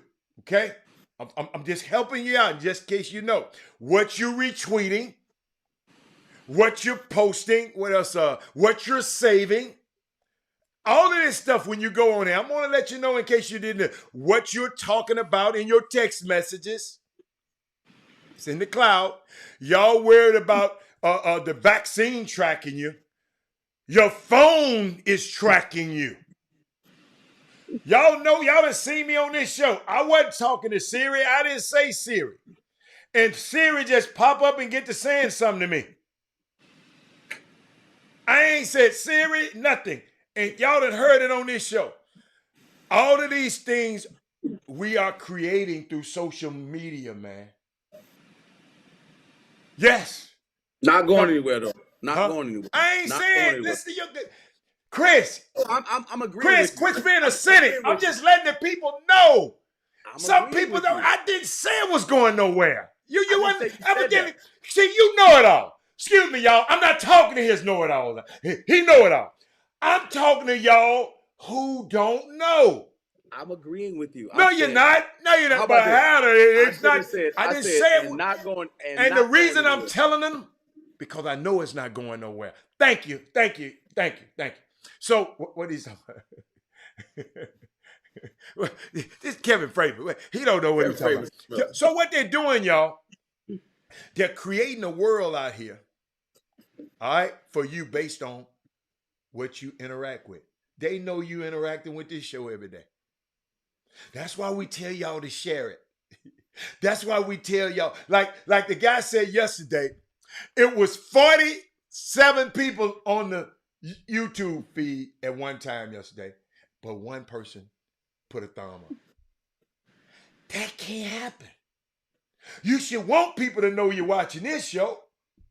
Instead of other stuff. You should want. But Chris, I was just sharing that with you, man. It was just we just got to watch, man, what we do and this disinformation and this information stuff gonna come to you. Like I'm gonna tell you something that was funny. So one of the guys I worked with the other day on CBS, Evan Washburn, he does the sidelines. If you ever watch the CBS game, he does the Super Bowl, goes right to him, cut to him, sideline guy. And he told me something that was interesting. I asked him, I said, man, what is it like? So when you do a game, you meet with all the coaches. Okay. Right? I like this. Meet with the players. Okay. That's how they get, when you hear the announcer talking, that's doing intensive research, right, of the player. You get the information from them, the information from the coach, what you're trying to do. And then now you got to regurgitate that for the fans and make a show of it. So when you hear Troy Aikman talking, when you hear people talking, Joe or whoever it is, right? When they're talking, they've got the information, and now they bring it through their speakers, and then they have to call the game, and they color it in with certain things that they've learned, right? Sideline reporter does the same thing. It may be an injury report. It may be a special interest situation. Whatever that is, that's what they do. So I asked him, I said, man, who are some of the most difficult guys to deal with in the NFL? Who are the prima donnas? Who are the guys that are just like off the charts? And one of the guys that we talked about, and then I'm not even blowing him up, I said, is Sierra's husband, right? And I'm like, wow, really? He says, do you know that, and I think it's public knowledge, that Richard Sherman, who's the one, the running back that, what's it, the running back with the hair, they didn't get Marshawn Lynch. Do you know that in order to talk to Russell Wilson, you cannot call him directly and you're his teammate. You have to call his manager. Mm-hmm. That is a rule. Mm-hmm. You cannot contact. Listen, I'm in the same locker room with you. I might be sitting right next to you. Mm-hmm. When I leave that spot, you cannot talk to me directly. You have to call my manager and my manager will connect us. Right? Chris, before you go any further, hold that. Think about it. Gotcha. Darryl Barnes said it's only one person that hit the thumbs up button on the show. Maybe they don't know how to. If you're not going to hit it, just put on there and tell us why. If you're not going to hit it, please put it on this and tell us why. Because we just trying to figure out what would make 40 to 50 people be on here and only one thumbs up. I'm trying to figure it out. If you don't, just explain to me why. Give me a comment, because you're listening. Your ass still on here and you're listening. Please explain to me why you're not. That's all I want to know. That's all I want to know. That's all I want to know. Just help me. Ain't but 4 people. That's all I want to know. Please help me. Now, come on, Chris. Finish the show. So the other part to it is, so he told me that part. He said some of these guys, that they get so big that they want to be such stars, and they're insulated. They insulate themselves with stuff, Right. And then I asked him, he said, but you know what's interesting? This is what he said to me. Mm-hmm. The younger players, and this actually piggybacks on what you said. Okay. He said a lot of them are afraid of face-to-face interaction. They're more comfortable with social media and Zooms.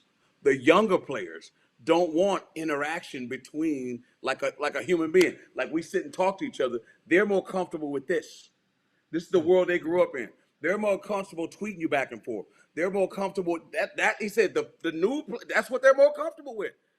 They're not. So what this got to do with Russell Wilson? No, I'm saying I'm juxtaposing the difference between the era, because he's a little older, right? Mm-hmm. He's a diva, and there are kids today that they're just very different than him.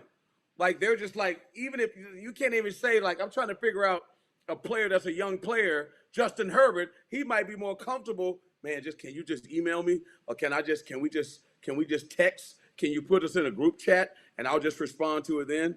I don't know. I don't really feel comfortable talking, mano a mano, because in their world, that's what they do now. They're more comfortable with that. And we're talking about guys that are superstars. And you're talking about social media, that's their comfort level. That's why I say it's not going anywhere, because those people that got stay with Chris going anywhere. Nobody said it's not going anywhere. I'm not saying you said that. Just hear me out.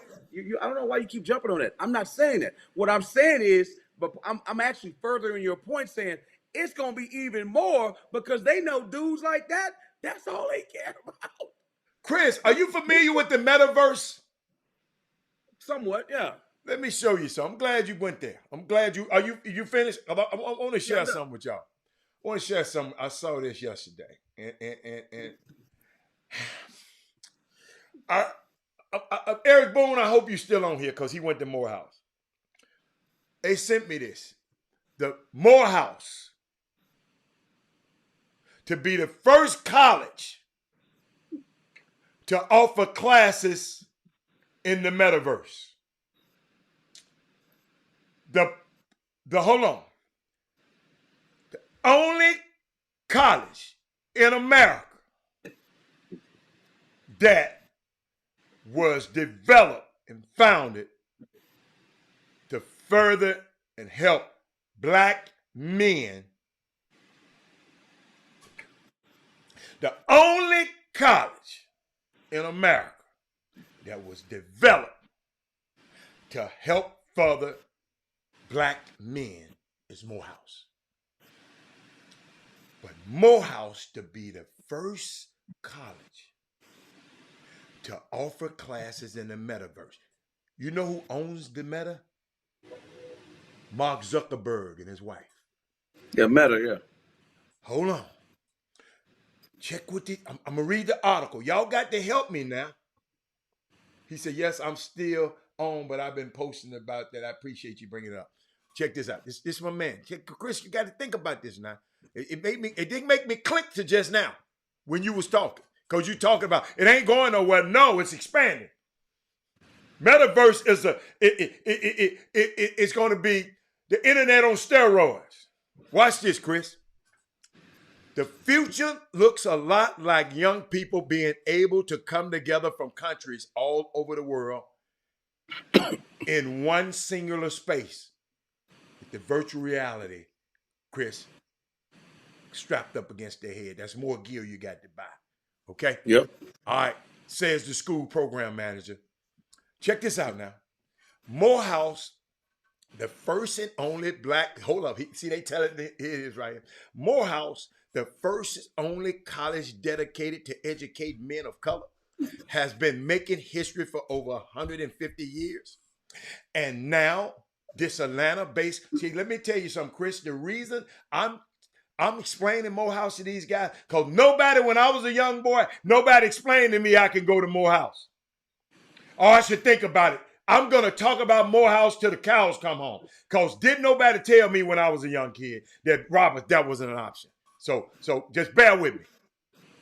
And now, the Atlanta HBCU, which boasts esteemed alumni, in case you didn't know, Dr. Martin Luther King, Senator Raphael Warnock, Spike Lee, Samuel Jackson, is making history yet again, according to Atlanta, a news station. The school is set to be the first institution of higher learning to offer classes in the metaverse. Chris, you got to help me, Mr. Thinker, deep thinking. Of all the schools in the world, in the United States, is they guinea pigging us? Remember, I'm going to repeat it because in case you didn't hear it, the first and the only college dedicated to educating men of color, and has been making history for 150 years. But Mark Zuckerberg and his wife just loves the blacks. They want to do this there. Y'all got to know Robert Hatter. Just listen. Y'all help me with this one. You got anything to say before I finish some of the article? You got anything to say? Or you want? Okay. For some people, like hold up. For some, the article said for someone like me, who went to college in an age where classes only took place in lecture halls and email was a novelty, the idea of the world where students can connect and share experience virtually sounds like something of an episode out of the Jetsons. Sorry if you're too young. So you're saying people will be able to go to class virtually? Yes, all over the world. And you can talk to the Chinese guy, you can talk to the witch. You're doing the virtual reality, a mask on. Chris, let me explain to you what's happening. I'm trying to say, why they doing it at Morehouse? Why couldn't you try this? Y'all ain't gonna do that because they just got a new. Why are you doing it in Texas? Why you doing where all the black men at? I'm listening. Where you going? I'm trying to figure out. Okay, no, I don't know where I'm going. I'm just telling you. I'm just telling you. Yeah, hold on. Did Morehouse see the money before they saw the research? No. This is a class right here, Mr. Kelly. They gave Morehouse Medical School some money for research not too long ago. Okay, so maybe, just maybe, the people they met at Morehouse when they gave them that money, they split $44 million between 4 schools. $44 million from the Zuckerbergs for the black medical school. Meharry, Morehouse, Charles Drew, and Howard. Ain't but 4 black medical schools. In case you didn't know, giving you a history lesson in the whole United States. Okay? All right, let me help you. All right, let's go. Let's go. Let me read the article some more. Talked about the Jetsons. In case you don't know about the Jetsons, and for your time, go look it up. Okay, here we go. But according to Messina Morris, PhD, virtual reality program manager at Morehouse University, connecting students to the metaverse isn't just cool, it's necessary to be competitive. I did say Howard University, man. Slow down. I said Howard. Said 4. Told you, Chris. Look how quick. You see how quick they are. Fact checking you, man. Fact checking me. The metaverse, y'all, is what this guy said is what I call the world's greatest playground. But they started with the world's greatest playground, and they started it with a college that all black men. I'm just helping you now. But besides that, what it really is the next iteration of the web. This what keyed me when you said, "Had it, the internet ain't going nowhere." No, it ain't. It's going higher.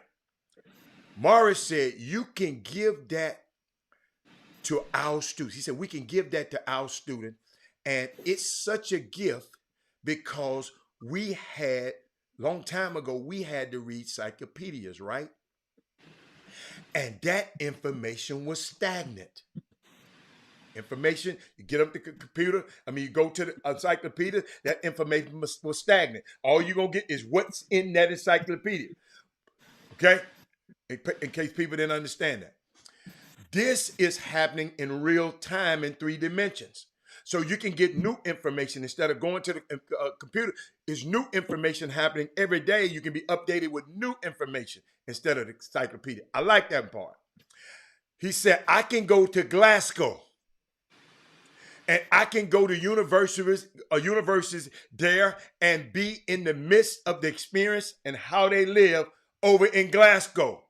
And that's what this technology can do. It can take these kids from class over here at Morehouse to a class to Oxford.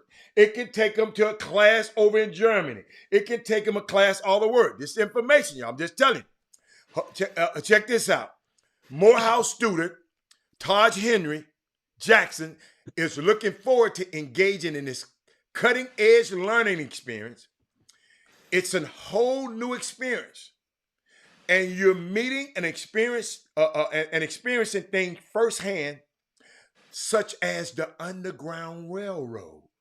Wow. According to Morris, learning in the metaverse will help students understand their place in the world while connecting with others from all over the world. You can create, they can produce, they can market, they can create social events, they can create a place of belonging in the community, Morris said. The future looks a lot like young people being able to come together from countries all over the world in one singular space. I'm glad I read that whole article. And I think it's a great technology, Chris. You hit me when you said, Robert, it ain't going nowhere. And I had this knowledge already in my head. You're right, it's not going nowhere. It's getting Chris, I can link and go to class at somewhere in Germany, in Russia, in China. But my thing is, of all the schools, why a school that's dedicated to educate men of color? I'll leave y'all the floor. No, that's actually pretty good. I can't speak to what the motive is. Okay. How could it be a bad motive if they're going to benefit from it? You know what I'm saying? Okay. How can it be a bad motive if they're going to benefit from it? Okay. You know, I'm sure there's going to be some kids that are going to be exposed to some things that they won't be exposed, that wouldn't have been exposed to. I like the fact that they're the first, guinea pig or not. Nothing wrong with being the first, and they're going to benefit from it. And hopefully, my only thing what I would say is this: hopefully, there's some jobs created from it. You know, what happens after that? What are the ancillary things that comes along with this money being donated? Are we also donating away? How does it free us? What do you mean free us? I don't know if there's freedom involved, but if they're the first, right? There's going to be a second, third, fourth, and fifth. There's a reason why they're doing it. Now, you could say, somebody says wife donated. She could be like, hey, you know what? We need to give this money to this particular sector. His wife ain't doing this. The wife, I don't know. The wife donated the money. No, excuse me. The wife, where did the wife get the money from? Mark Zuckerberg. Let's get that out the way. I understand that, but now I'm just explaining to people come out here. Wife Jeff Bezos, they over there googling. But keep going. But Jeff Bezos' ex-wife gave money to black colleges. Yes. He didn't give but it they to ain't him. together. These two here together. And that's his money too. So and Bill Gates' wife. So what I'm saying is, no matter where it's coming from, the motive, right? The motive of why to give it. The question I have is, when they give it, what else is tied to it? That's my thing. Okay, so you know all this stuff about the metaverse. What's next? How does that help our community? As you say, how does that free us? Okay, that's great. We got this technology. We got all these gadgets into place, and we can learn all over the place. Hey, metaverse, y'all gonna create some y'all gonna create some jobs for black folks? Y'all gonna help some of these black people get into Silicon Valley? Like, what else comes with it? You know, that would be my thing. For instance, let's take it to sports. Wow, analytics. Y'all going to give all these classes in stem cell research. Let me finish. STEM research. You're going to give all these people, we're going to help these guys go to at MIT, some of these African-American kids. We're going to grab them out and give them an opportunity to go to MIT. Oh, that's great. They're interested in sports. But hey, the Rockets. Hey, Dale Morey, you in the analytics. Are you going to hire them? Hey, Sam Presti, OKC, you guys are heavy in analytics. There are guys out there that are available. Are you going to hire them? Because they're going there, they're taking these classes, they're getting involved in these certain things because they're hoping that it's a means to an end, that there's an opportunity for them out there. That's why they're doing it. Chris, listen, you don't know why they're doing it. That's just your opinion. I don't know.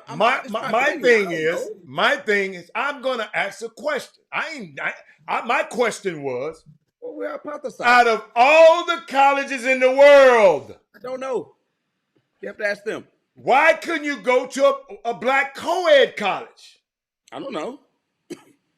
Why couldn't you say Spelman? But what's your point? No. Why couldn't you go to Howard? You go to, Chris, I question things. Unlike you, when I see things, because I know the motives of some of these people. Okay, what's your opinion, though? I'm used to this. What's your opinion? I'm asking y'all. Okay, but you got to have an opinion. You ain't got. I'm telling you, it's something. Listen to me. It's something fishy. Okay. Okay. Out of all the colleges, y'all, you need to listen to me. I don't listen. Out of all the colleges in the world, you decide to go to a college that historic is dedicated to educate men of color. Men. Why you start there? And what you saying? Why not there? I'm saying why not there? Jessica, how about this? It's about time we're prioritized. So my thing is the glass half empty or is the glass half full? You know what I'm saying? Chris, when they gave the $44 million, I actually saying you weren't on the show. When I think her name Chan Zuckerberg, her foundation, she gave $44 million. She had it split between only four black medical schools. See, it's a pattern. See, you don't know the history. Let me give you some history. I said during that time, so that means Harry got some money. Right. Howard got some money. So somebody tell Jameson Mars, Howard got some money. Charles Drew is in LA medical school. It got some money. Morehouse, I think I said all four. Morehouse is those four. So my thing was, when they did the research on DNA in our community, they said to help better, understand their medical history, so better health care for them. Okay. In the future.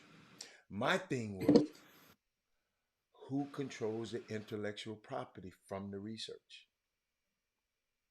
Do the schools or do Chan Zuckerberg, the foundation? Because the intellectual property, what they come up with, Chris, is going to be valuable. Mm-hmm.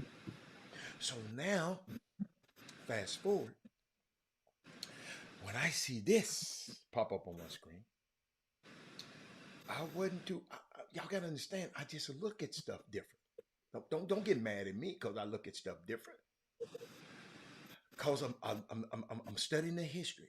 So this same family, the Zuckerbergs, come back and maybe they had a great experience with the Morehouse staff when they met them.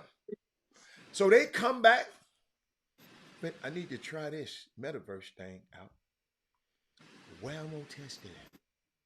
Because I'm testing it. Who's gonna be my guinea pigs? So I'm a black man. I know how these people work. Why this particular guy? Symbolic of something. I don't know. You don't know. Can I ask you don't a question? know. I'm just asking other people. Can I ask you a question? Yeah. Can I ask you a question?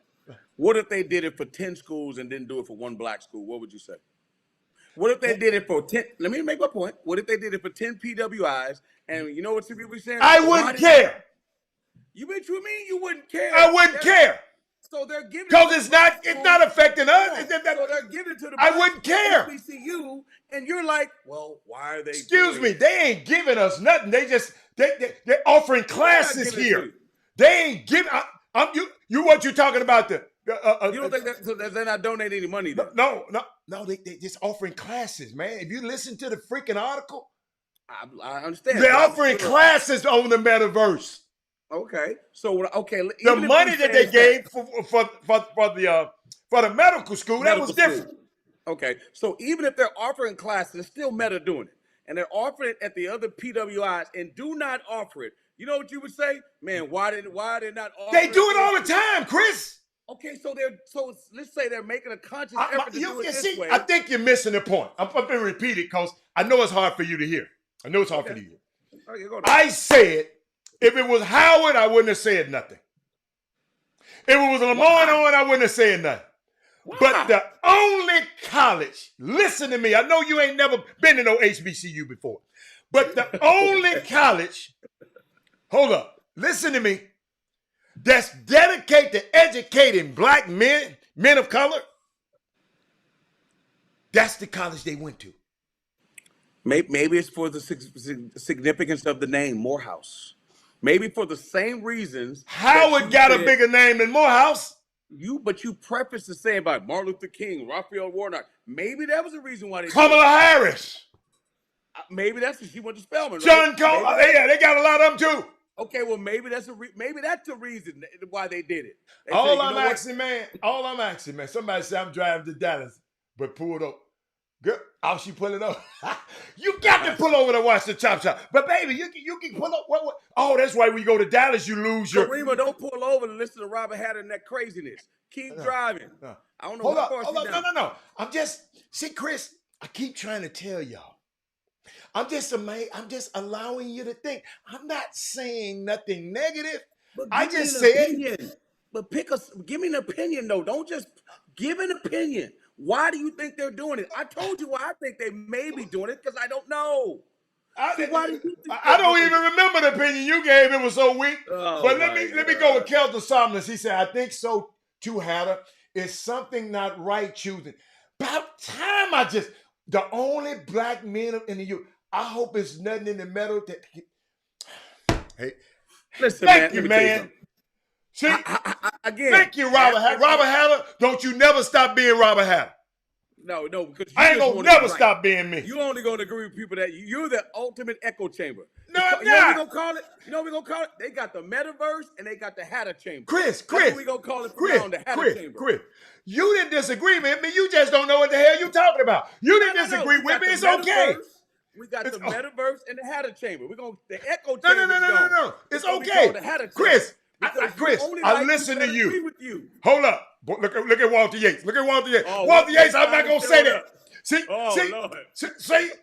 See, listen to me, Chris Walker. I know Villanova brainwashed you up there.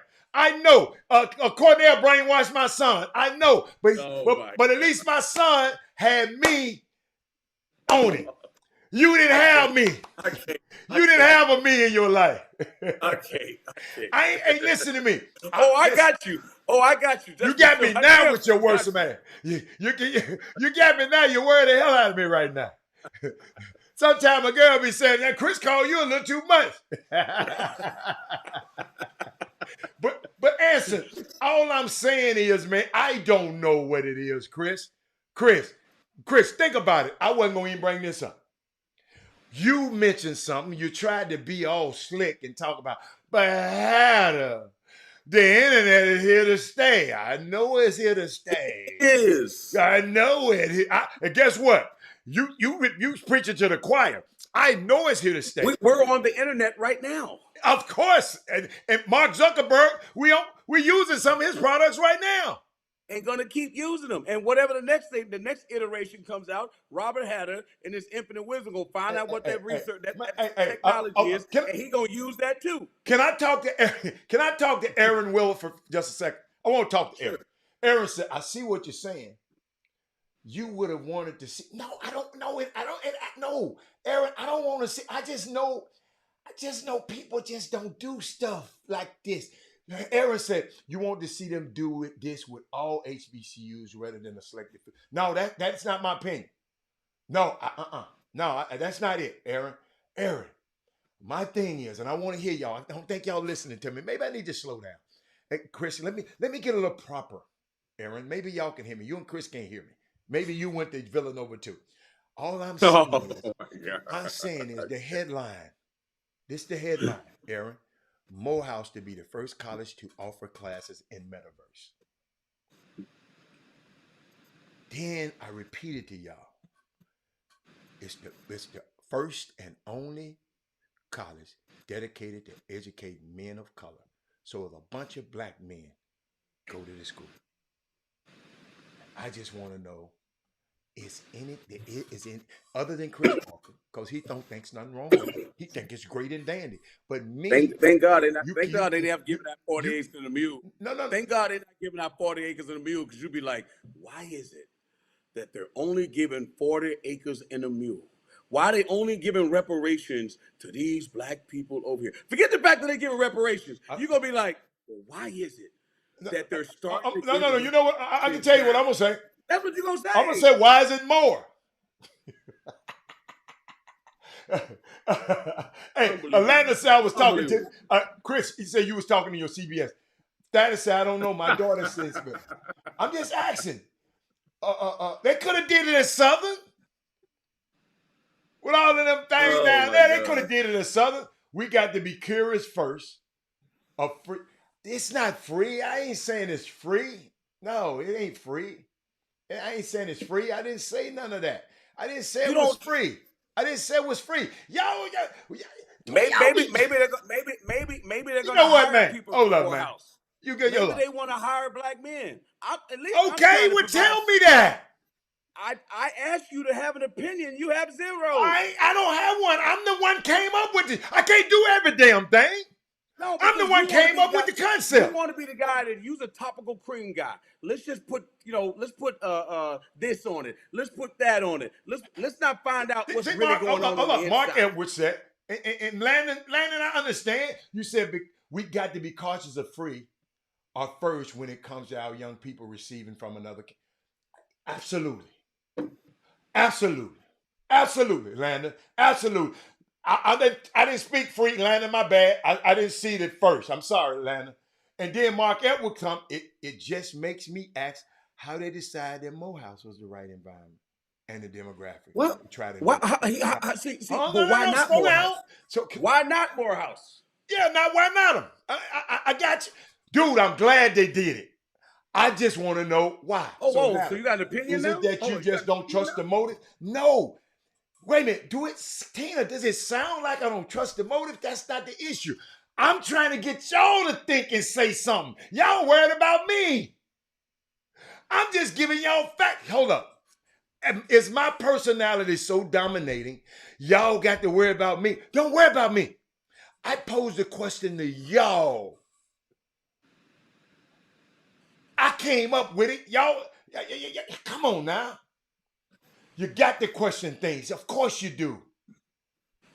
Let me see. Did Facebook just get in trouble with Congress about the attempt to deceive the public? How it weaponized childhood vulnerabilities against children themselves? Angus Kelly, oh my goodness. Let me get me a drink. Let me get me a drink. Don't forget to get your season tickets to Texas Southern men's basketball, too. Robert Hatter, a friend of mine's son, is a freshman at Morehouse, and his son is taking the meta class. He mentioned his son turned him out while tuned him out while taking his class at homecoming. I need to talk to that daddy, man. I hope you tune him out like, Dad, I ain't got time for you, man. I'm mettering around this joint. What the hell he was doing? Hold on, Thaddeus. Thaddeus, thank you. This is why I ask these questions. Because people like Thaddeus Moody gonna come up with something. I just wish the founder of this show come up with something better. I ain't gonna call his name. Listen, man. Listen. That you know that when they do visits on campus, that's what they're doing now. That's how they show people the college campus now. The kid don't have to visit no more. They send them the goggles, they put the technology on, and the kid can see everything he needs to see. That is the new way they're doing college recruiting now. But that's happening. I'm not talking about college recruiting. I know what you're talking about. It's part I'm of it talking too. about this class is only being offered there. And that's all. There's some significance to it. Guess what? I'll do me a favor. I'll call Markham. I'm gonna see can I get in touch with somebody at. I mean, it's surprising, man. Eric Boone, you ain't said nothing. I know he in and out of meetings, but I need to talk to somebody down there. Tell me. See, Chris, it's your fault. If you hadn't mentioned this, listen. How is it my fault? If you hadn't said nothing about the Hatter, the internet is here to stay. That triggered me to saying, this is supposed to trump the internet. Blame me. Yes, I blame you, not moi. Not gonna blame Elon Musk. Elon Musk, who's working people to death at Twitter. You're not gonna blame him. You're not gonna blame Elon Musk. You're gonna blame me. You're gonna blame Mark. You're not gonna blame Mark. Like, you're gonna blame me because all I'm saying is that these people are making money hand and fist off of us, and you're mad because they highlighted us. I didn't They get said, mad. you know what? They sat in the room. They sat in the room and said, you know what? We need to do something for them. Because that's how they say it, right? Instead of because he went to Harvard, so why would he do it with Harvard first? That's his own. I don't know if he graduated from there, but he went to Harvard. So why would he do it at Harvard?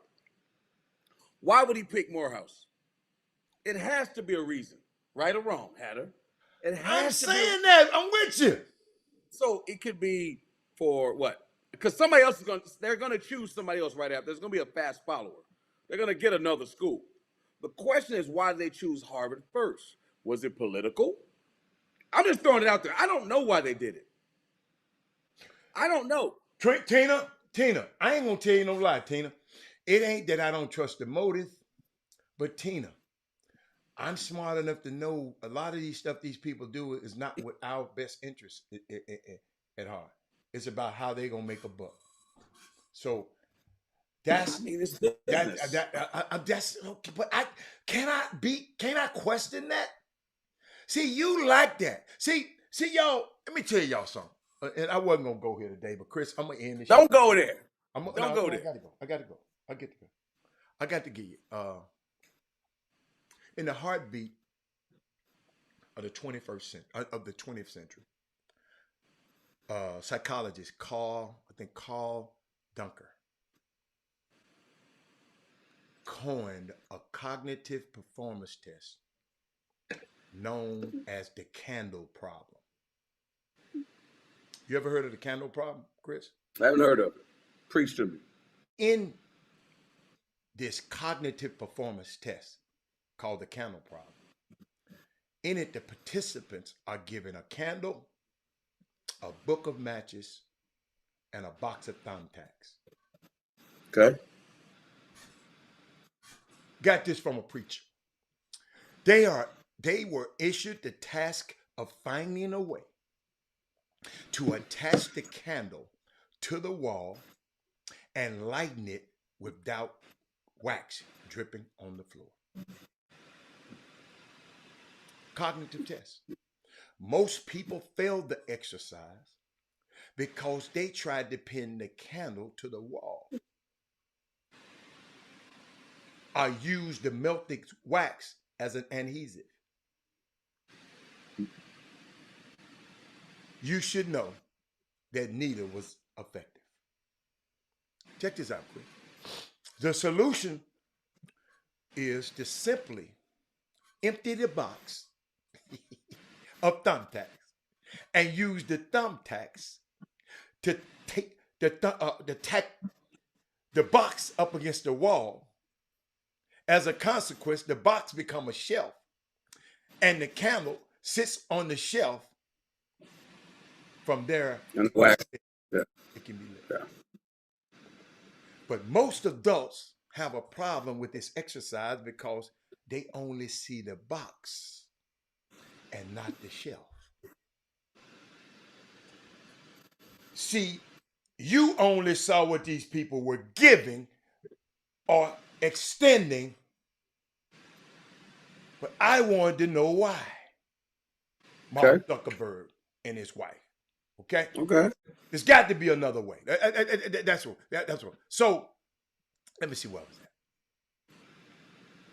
This illuminates how set we become in our thinking and how difficult it is to disrupt adoptive acceptability.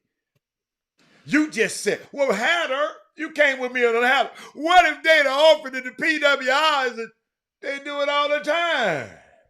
But you asked me my opinion. No. Chris, I love your opinion. Chris, let's get this straight. Chris, I love your opinion.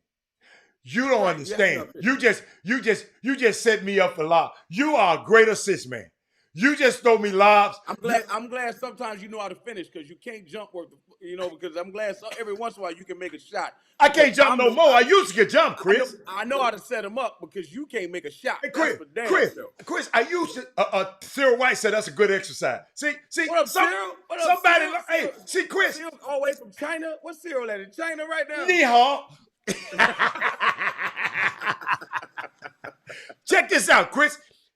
What it shows is how difficult it is to disrupt adoptive acceptability. You know, we just accept anybody, right? In between your ears, y'all. Let me help y'all. Hitman said I can't jump over a sheet of paper. In between your ears, Chris, is the most complex biological instrument on the planet. In between them big old, now you got some little itty bitty. In between them ears, Chris, is the most complex biological instrument on the planet. I got a real complex one. You're right about that. I know, which almost has as many neurons as there are stars in the Milky Way. That brain you got, right? Your brain wants to birth an enormous amount of creativity. But guess what, Chris? Put something in your mind and it keeps making it becomes aborted. See, sometimes we just abort stuff that we put in our mind. Like you a minute ago, you just wanted to go against what I said instead of listening to what I said. Yes, you did. I love it. That's not true, but keep going. I'm listening. Our daily routine will become hardwired so that neurologically, I'm using names, we go into autopilot. Whatever has been going on, it's okay. as ever the route we drive to work. I didn't got in this car before and drove, planning on going one way, and I was going the way that I usually go. But I went the wrong way. Because of what? My brain, what I said, it became autopilot. Neurologically, I was put on autopilot. Hold up, the way you make coffee. The side of the bed when you sleep on. Wait a minute. How some of y'all? What's your point? What is your point? I'm getting to you. I'm telling you. Hurry up and get there. I'm about to fall asleep. Hurry up. No. The way you thinking every time. I'm just trying you to think. Hold up. I'm just trying to get you, show you how complex this brain. Just don't always look at the headlines and say, oh, they're doing something great. They're doing something great for them.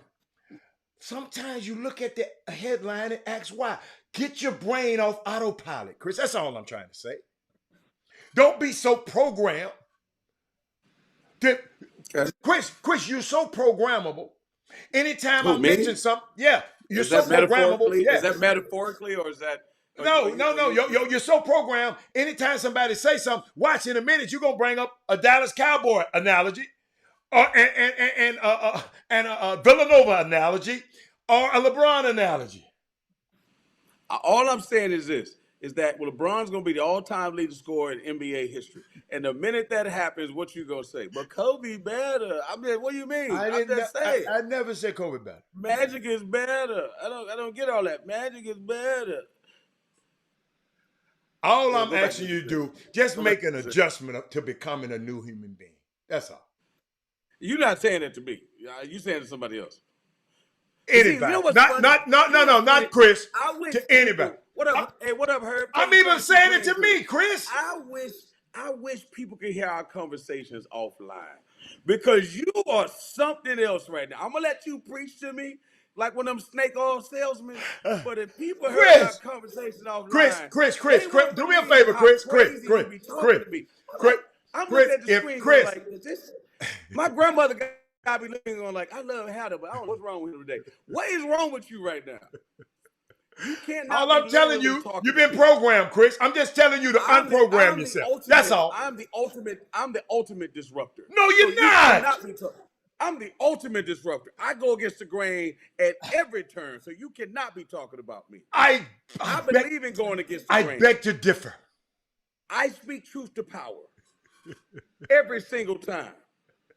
Even at your job, Chris. Hey. How many times you tell me, Walker, you don't get it. You not this. Because you know why? Because I think because you don't get it. You live inside the box. I think outside the box. I might be in there with you sometime, but I think outside of it though. See that? Hold on. Thank you, Eric Boone. No, somebody in the Hatter chamber. He in your chamber. He in your chamber. Huh? He in your chamber. He said, I thought that's the only thing he said Morehouse is an established, structured institution of higher learning. Proved to train black men for innovation and leadership. What a better place to start than there. But boom! Glass half full. Glass half full. Boom! That's my point. Boom! Boom! Yeah, boom. Keep talking. Because that's not the way you think. They could have picked another university. They ain't the only university, but they the only university that's dealing with black men. These white, now hold up. If this been Robert Hatter would have been over this, I'd understand this. We should never allow somebody else to educate us. Because when we do, we get people like Chris Walker. Whoa. What's wrong with Chris Walker? Hold up. There's a lot wrong with you. I ain't gonna say, I read an article where they stated that they chose Howard to better understand diversity and equity before the product is made versus having someone. Man, they could one of his Howard. Wait. Where did Howard come in on this? We talking about Morehouse. Listen, man, we don't know. Listen, we're We talking about doing is Morehouse. sit here. Hey, Angels. We talking about Morehouse now. Where you get the house? He said, I read an article. What article you read? Now, so all these articles ain't true. And who wrote the article? Vet your article, because I want to know what you're talking about. I'm not dismissing you like Chris do. But Eric Boone, that wasn't enough, Eric Boone. I'm glad I tried to get Chris some help, but that was kind of some weak help. And you put then he put a white muscle up there. They got some black muscles. Y'all know I love y'all. Hey, I gotta get off. Man, it's time for us to go, man. But yeah, because you put me to sleep today with all that. No. All I was just trying to explain to you, Chris. Listen, man. Listen. Chris. Go on. All I was trying to explain to you. Wakanda forever, man. That's all I got to say. Wakanda forever. Remember what I told you today. Remember what I told you the other day. We got to break the rules sometime. Look at Kelton. Wait a minute. Kelton, let me make sure Boone saw this. Let me make sure Boone needs to change his filters. Kelton from the crib. So what you talking? Kelton, that's Worthing Coat. That's Worthing Coat's finest. Hold on. Boone from your area. He went to like one of them. Not what y'all had, Cashmere. What was the Cashmere's opposite school? Northbrook or North one of them. What was the opposite school? No. You from Memphis, right? I can tell you from Memphis. No, but what about Booker T. Washington, Davis, Waltrip? What do you mean? He went there. He from the hood. Tina, Tina, he wasn't supposed to be putting that yellow thing up there. Tina, I got to get it right. He went to Morehouse, Tina. No, it wasn't Wheatley. Walter Yates, Boone, put your school up there. He said, you got to read Chris' book.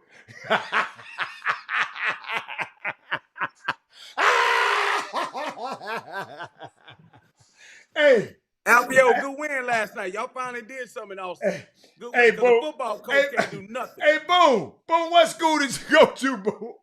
Boone from the north side, man.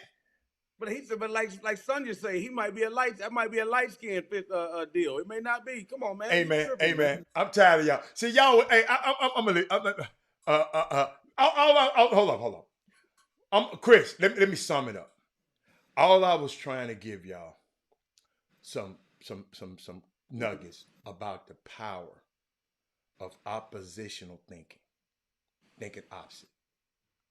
That's all I did today. And y'all helped my exercise. Most people would have been all excited. He went to Smiley, graduated from Northside. He from that side of town. That's what I'm talking about. He from Mesa Road? Oh, Lord, we got to question everything. But he say something good or bad? Was he in the Hatter Chamber? He was on your side. Oh, well, yeah, see, that might make sense because I grew up on that side. I went to Kirby Middle School, Boone, just so you know. I was zoned to Smiley, but like Walter Yates say, I went over there and transferred over to Milby. I took the Underground Railroad to Milby High School. Rest is history, by the way. And I want to just share with y'all, opposites attract, man. That's all. I saw that article. I heard Chris say something. It triggered me. And all I want y'all to know, man, is just I was thinking about this, man. Fashion designer, and I gave Chris this, and I'm gonna give it to y'all. Fashion designer and Alexander McQueen, right? He co-opted this quote. Chris think it's my quote, but the Dalai Lama said this quote. And I'm finna give it to y'all. It's the first day I'm giving it to y'all. I gave it to him, but he don't understand. Learn the rules well, right? So you know how to break them properly. Learn any industry you in. And don't say, Robert, break it. Rules are made to be broken. Rules are all, even contracts can be broken. But my word for y'all today is learn the rules well so that you know how to break them properly. And later on, I'm going to talk to you. The rap music has its bars, right? Novels have grammatical precepts. Music has established charts. But you got to, sometimes you got to adopt opposite thinking. So when I was talking about that article, y'all looked at it one way. I tried to give you an opposite way to think about it. They call it oppositional thinking. Requires you to be able to identify the conventions and then go to the opposite direction. You got to learn how to sometimes go to give a car. Bro, check this out. Have anybody ever tried to give a car battery a jump? Don't you know you got to have a positive and a negative? If you have two positive, it ain't gonna start. You follow me? Why? Because opposite attracts. All I was trying to get y'all to understand the power of opposite thinking. And he didn't get it. He don't understand it. He ain't gonna get it till he get home. He ain't gonna get it till he won't get it till he get home. But it's okay. Chris, hey, I told you, you live in the Hatter chamber. You only hear it's coming. What I mean, echo chamber is the echo chamber has now been called the Hatter chamber. Chris, I let you chamber. Did you say something opposite to what I was saying? I'm a disruptor. I always disrupt. That's what you call me Eddie Haskell for, because I'm a disruptor. Listen, I coined the phrase, if I believe what you believe, we both be wrong. So that's why I don't believe what you believe, okay?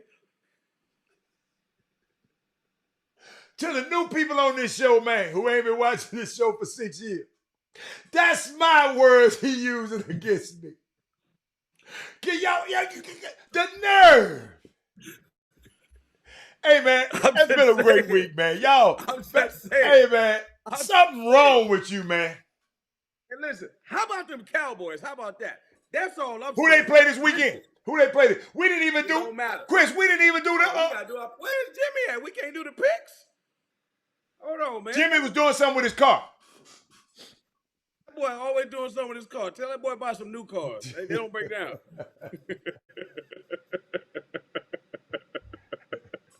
Hey. Oh, y'all getting whooped by you know what they say? You know what they always say? The best time to talk about somebody when they got their back turned. So I'm gonna talk about it when they ain't around. So I got a question. Do you want to do the picks? We don't have to. Cause I ain't gonna lie. Ever since Roger, I ain't been liking the NBA. Y'all, I ain't been too excited about it. But if we want to go, we'll go.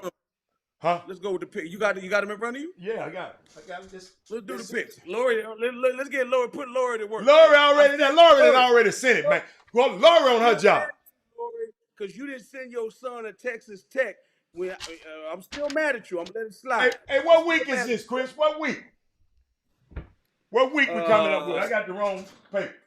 This is week 7? No, week 9. Week 10. It's week 10. Week 10. Hey, somebody tell my brother, I've been trying to get into the pool at the barber shop. They won't even let you in the pool, Hatter. Week 11. Oh, it's week 11. Get a buy. They won't even let me in the pool, Hatter, because they scared I'm going to win. They won't let me in. That's right. Hold on. You know what I'm talking about. I'm going to talk to you in a minute. Tina Jackson, whoever the 49ers play, I'm picking against them. It don't even matter. Okay. They play, hold on. November 20th. What's this week? Oh, my God. We played oh, my God. We got a layup this week. We got the Vikings. We got the bling bling Kirk Cousins. Kirk Uncles. We got bling bling Kirk Uncles. Yeah, get your stuff together over there, man. Get your stuff together. What's the date? What's the date right now? 17th? Okay. 17th. Oh, here we go. Do Tennessee play the Vikings? I got it. Tennessee play the Vikings. No, Cowboys. No. Cowboys play the Vikings. No. No, Tennessee play Green Bay. That's all I needed. I got the right one. Let me get my glasses. I'm ready. Tina, I'm with you. Robert Hatter putting on a clinic. Man, hey, man, I'm on a show, Kevin Freidman. How in the hell I can watch Robert Miller? Come on, man. Have some respect for the show. All right. Have some respect. You know Kevin crazy, man. Freidman crazy, man. Come on, man. That man on that medicine over there. Freidman on that medicine, man. That light skin medicine. He over there right now. Come on, man. Hold on. Let me make sure I got everything right. Somebody. Robert Young. Hold on. Robert Young said I went to Kirby, Smiley, and Cashmere. How many damn schools over there? That's Cashmere not over there. Kirby, Smiley, they over there. Cashmere, all right, here we go. Hey, How about the Cowboys? How about the Cowboys? Dude, let's talk about the first team, man. Slow down, man. Tina, this how I be whooping up on them every week. Tina gets the chance to see this whooping today. Hold on. You want to let Tina bet for Jimmy? She can do all she wants. It don't matter. She don't know what she's talking about. Tina don't know she cheer for the 49ers. She got too much gold on her brain. But she can pick for them if she want to. Okay, man. Hey, man. Hey, man. Quit talking Let crazy. Tina pick for him. Okay, let's quit talking. Okay, here we go. That's All right. easy. All right. Easy Okay, work. That's the easy game work. tonight. The game tonight. Okay. We go there first. The Titans versus Green Bay Packers. Right? Oh man, come on, man. What's the line? They're at Green Bay. Green Bay Done. minus. Hold up. Green Bay minus 3. Green Bay all the way. They're gonna beat the brakes off of them. You going with Green Bay? I'm taking Green Bay all the way. Who you got, Tina? She probably hate Green Bay because they always. I'm beat going up with on the Green Bay 49ers. too. Chris got Green Bay. Tina, who you got, Tina? Green Bay. I hate Green Bay. I can't with you. I mean, I hate everything about Green Bay. Tina, But I here like Aaron Rodgers. Tina, what you got? Tina, okay, Tina, let us know. Oh, she got Green Bay too. Green Bay. Okay. All right. She's okay. smart. She's okay. Smart. Just follow my lead, Tina. Okay. Chicago at Atlanta. The line is. Oh Lord, please. Atlanta minus 3. So Chicago what that mean? Who would that mean? Chicago giving Atlanta 3 points? Yeah, hey, listen, man. Chicago, listen. Chicago is terrible. I'm going with Chicago. Justin Fields? Are you serious? Yeah. You got the Falcons, right? Lord have mercy. I got the Falcons. Who you got, Tina? Birds of prey. Tina, who you got? She gonna choose who I choose, bro. She like the Chicago Bulls, but she ain't a Bears fan. Watch this. Watch it pop on the screen like Family Feud. Oh, that's right. She in Atlanta. Tina, she said.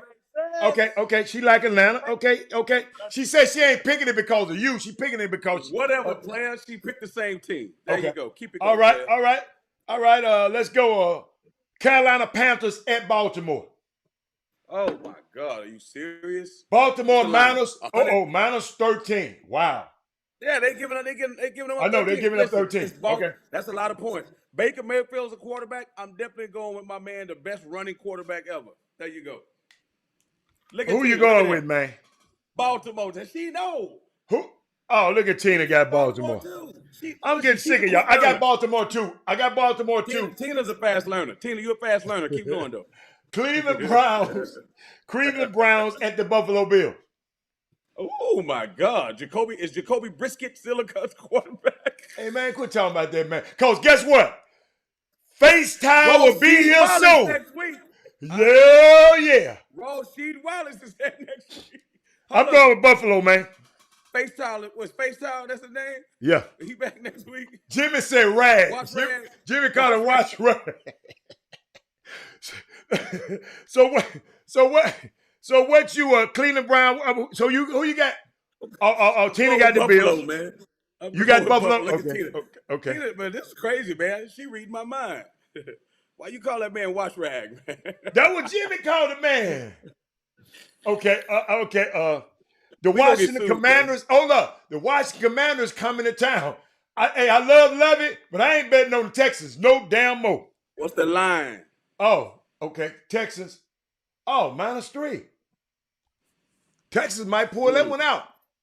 I'm going with the Texans. I've been losing with them all year. I'm gonna go with them. Just because my brother liked the Texans, I will never choose the Texans in a million. I hate the Texans. So Chris, you got Washington. But I like Lovey. And guess what? The Commanders are playing well, but I want them to lose because that's right. So what you gonna bet? What you going? Who you going? Who you getting like Jimmy? Who you going with? Texas. Okay. I said it. I can't believe I said that. Who you got? Tina got what? Oh, Tina got Washington. Tina got Washington. That's why train up a child the way they should go, and when they get older, they won't stray. Look at she's straying like crazy right now. I try to get her lined up. I got you. Philadelphia versus Indianapolis Colts. I know who I got. No, I ain't Matt Ryan, Jeff Saturday. Come on, man. We going with the Colts. What's the line? You going with the Colts? Okay. I'm going with the Colts, man. -7. -7. I'm giving you. They give me 7 points. 7 points. Where's the game? Where's the game? The game at the Colts. Indoors. I'm going with the Colts. Okay. I'm going with the Colts. Okay. You got the Tina, Colts. That's how you start losing. You got the Colts. Tina is getting back smart. She's getting back smart. On your own understanding. New York Jets versus the New England Patriots at New England Patriots. Boy, you see the snow up there? Oh my God. They gonna beat the brakes off. They gonna beat the brakes off New York. Listen. I love the new coach. I can't see y'all. It's over with. It's over with. 3 Bill points. Belichick got New that England thing giving figured up 3 points. Oh yeah, they're gonna do that. That's good. We're gonna take the Patriots. You taking the Patriots? I don't even like the Patriots. Why you gonna take them? Because you don't like the Jets? I like the Patriots. Because I'm trying Lori, to Lori, I got the Patriots on this one, Lori. Chris, and Tina. All right, Tina. Who we go? We got a couple more. The Rams at the New Orleans Saints and the whoa. Minus the New York Saints minus 3. The Saints got 3 at home. The Saints getting 3 at home. The Saints. No, they had the who that nation. But still, Andy Dalton, Katy High School finest, is still a quarterback. He's terrible. He ain't terrible. So who you gonna go with, man? I'm going with the Rams, man. Sooner or later, the Rams got to get it figured out. That dude is terrible. Me too. I can't go. I can't go with. They can put crab legs in. He's terrible too. Who you got? It ain't hard, Tina. Tina said, Tina, it ain't hard. Just pick like I picked, Tina. Just pick like I picked. I picked the Rams. She rolling with the Saints. Ooh. Lord, she rolling with the Aints. She gonna roll with the Aints. Miss Tina. She's like, Miss Tina. Jimmy gonna be mad at her. Jimmy gonna be mad at her. Hey, Detroit Lions versus the New York Giants. At the Giants. Listen, Giants minus 3. Huh? I know that's your homeboy. I'm going with them. I'm going with Detroit. Car ain't got no brakes on it. They ain't gonna get the brakes beat off them. I'm going with Detroit. And I hate the Giants, and I want the Giants to lose. Okay. But Dan Campbell can turn over how many desks he want and spit all the skull out he want. They gonna get beat so bad like they stole something. Okay. I'm going with Detroit. They ain't gonna be the Lions. They're gonna be called the Detroit. Tina sure followed you a lot. You know what? She's smart and had her. In order to learn leadership, you got to learn followship. Great job, Tina. Las Vegas Raiders versus the Denver Broncos. Terrible.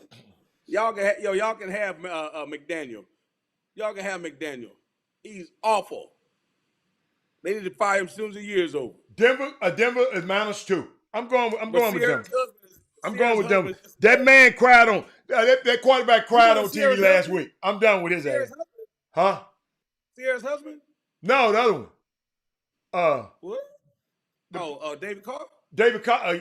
Yeah, Carr. Well, they took the guy from Green Bay and they thought they was going to be I know he cried last week. I got the Broncos. Look at Tina. Tina to start thinking like Big Dad again. I'm going with the Broncos. They playing that? Oh, man, I can't stand you going to the Broncos. I'm not crazy. The Chiefs versus the Chargers. At the Chargers.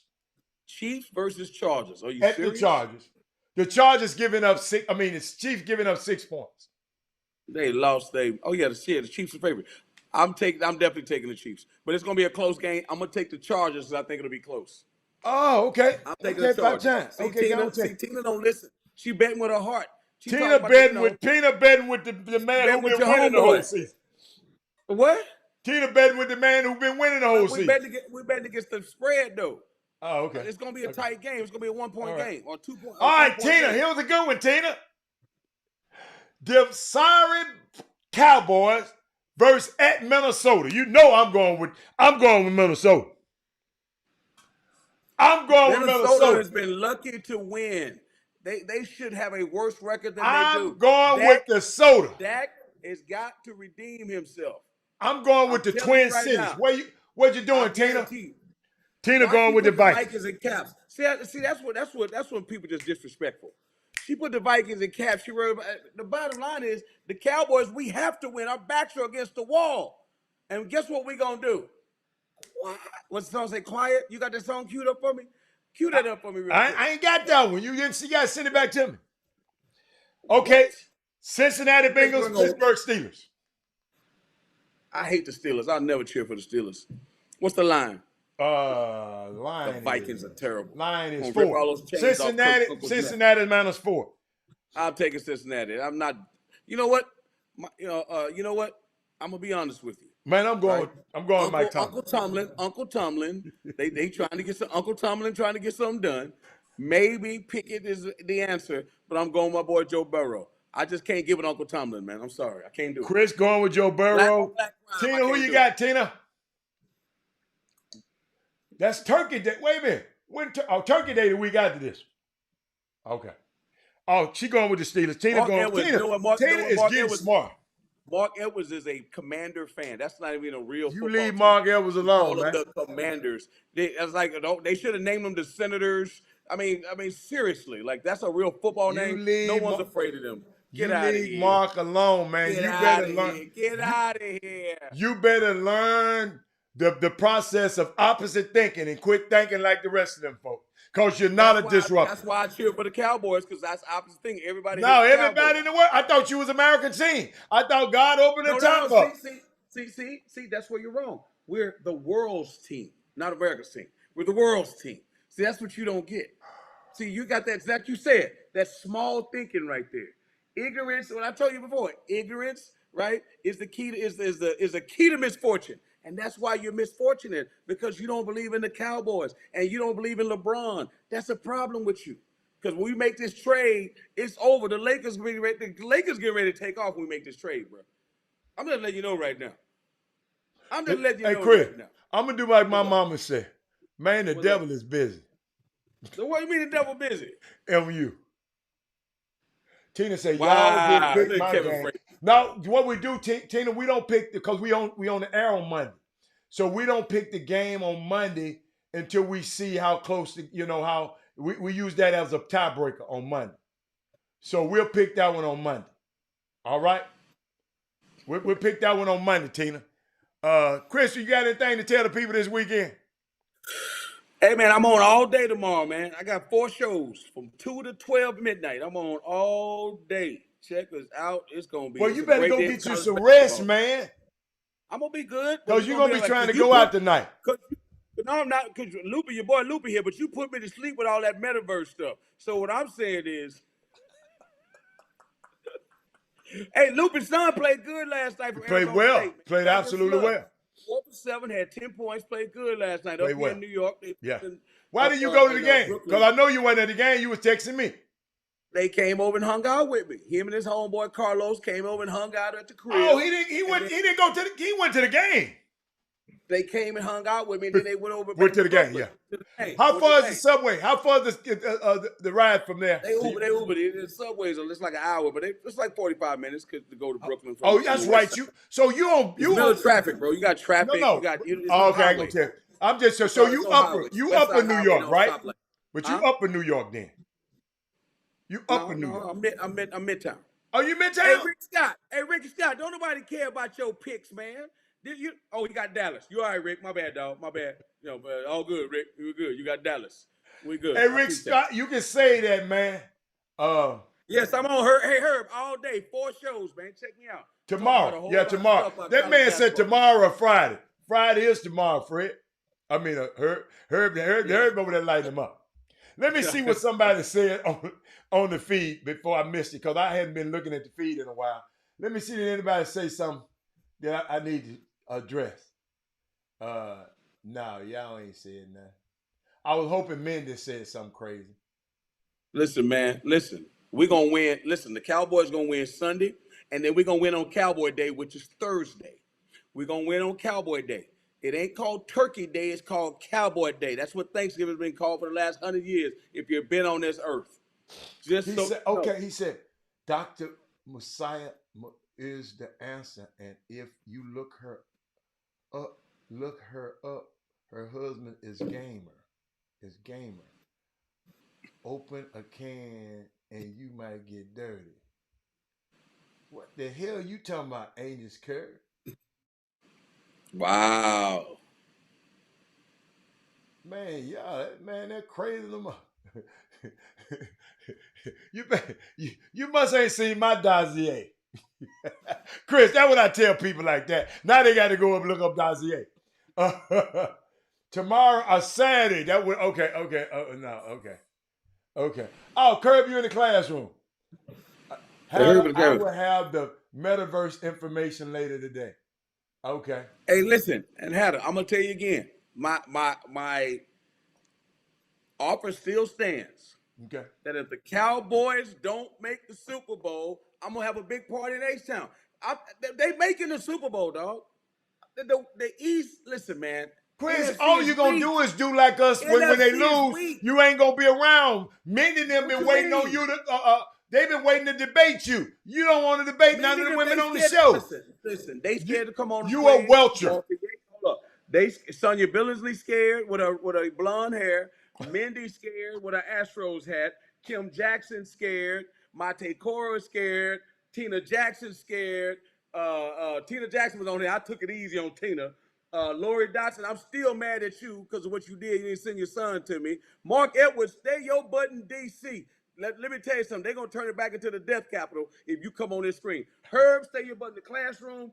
Freightman, keep it light skin all day long. Thaddeus Moody, stay in the Windy City. Who else I got next to address on this feed? Come on, man. You can't mess with Clarence. You can't mess with Clarence Harris. He been gone for a while. I don't even know what Clarence Harris is. Clarence Harris has been gone for a while. Clarence, you been in Facebook jail? He been in Facebook jail? I don't know. I ain't seen him in a long time. Come on, man. Come on, man. Hey, y'all know what time it is. Look at they all scared. They all scared. Now they want to talk. Oh, Tina said name a day and a time. Listen, put them on the screen. Put them on the screen. Put Thaddeus on the screen. Oh, dang. Clarence said you ran him away. I believe you, Clarence. Oh, good. Well, let me run your ass away some more. Bye. See you tomorrow. We ain't on tomorrow. See you tomorrow. Hey, wait a minute. Can I get an invite to the party? Hey, everybody just know you're going to lose. Celebration. No, Chris. Don't you lie to my folks. Crazy. Don't lie to my folks. Listen, this is crazy. Alfio, you can come too because Texas ain't going nowhere. Y'all ain't going to ever be in a football playoff since the beginning of man. But here's the deal, though. Yeah, sick. Alfio, stop giving your money to Austin, man. Stop giving your money to Texas, man. They ain't going to never win, just like them dudes over in College Station. Listen. The Cowboys are going to the Super Bowl this year. Mark it down. We will be in the Super Bowl this year. It's going to work out, man. I'm telling y'all, I can't believe you got me 30 minutes overtime talking to Jason Peters. Well, how am I delusional? Look at the NFC. Come on, man. It's perfect.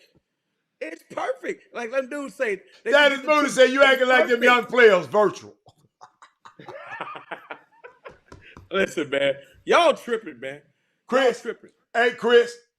Chris, what I'm going to do? I got the place where we can have it. You ain't got to pay for the place. I got you. Oh, even better. I didn't know because I know you're tighter than the nuts on the Golden Gate Bridge.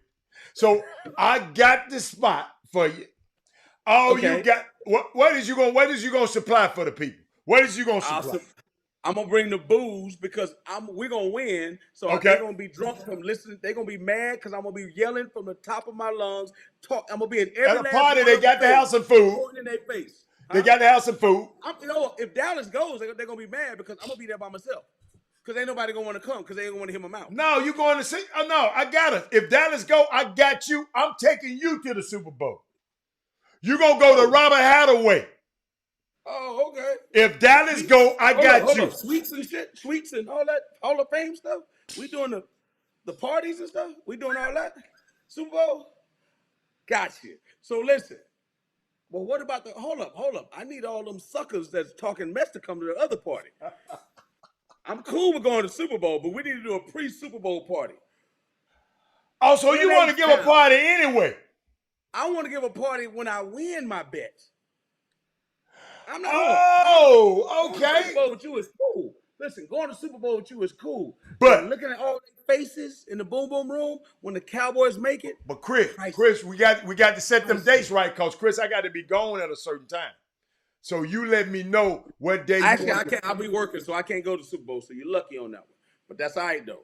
So find a day during that week. During that week, because we'll know a week in advance. So one of them days that week, we come do the party. See, that's funny. See how you talking right now? That's why you don't think big like Alfio say. You'll know a week in advance. I roll right now in this week 11. What the hell are you talking about? I already know. Book it, buddy. Book it, buddy. That's all I'm saying. Book it. All I'm saying, Chris. I'm letting you know, man. Listen.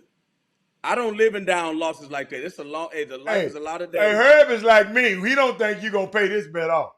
Why not? We just don't, Chris. We ain't got no faith in you, man. I'm getting the spot free. I'm giving you the spot. Yeah. You ain't gonna buy no liquor. What you gonna buy? What you gonna buy? You gonna buy a 12-pack, a 24-pack of beer? That's all your ass about to buy them, folks. We get some El Tiempo catered because you don't like Mexican food, so we get that El Tiempo catered. That's what we'll do. Look at you. Look at your face. You're just terrible. Hey. But you eat some cheese and some chips in a minute. Yeah. You kill them cheese and chips in a minute. Not no more, Chris. Not no more. What happened? I haven't ate when I found out cheese wasn't no good. What my boy, the one that the Texas dude I ran off the show, the magic potion stuff you've been taking. What a magic potion? You ain't ran it out.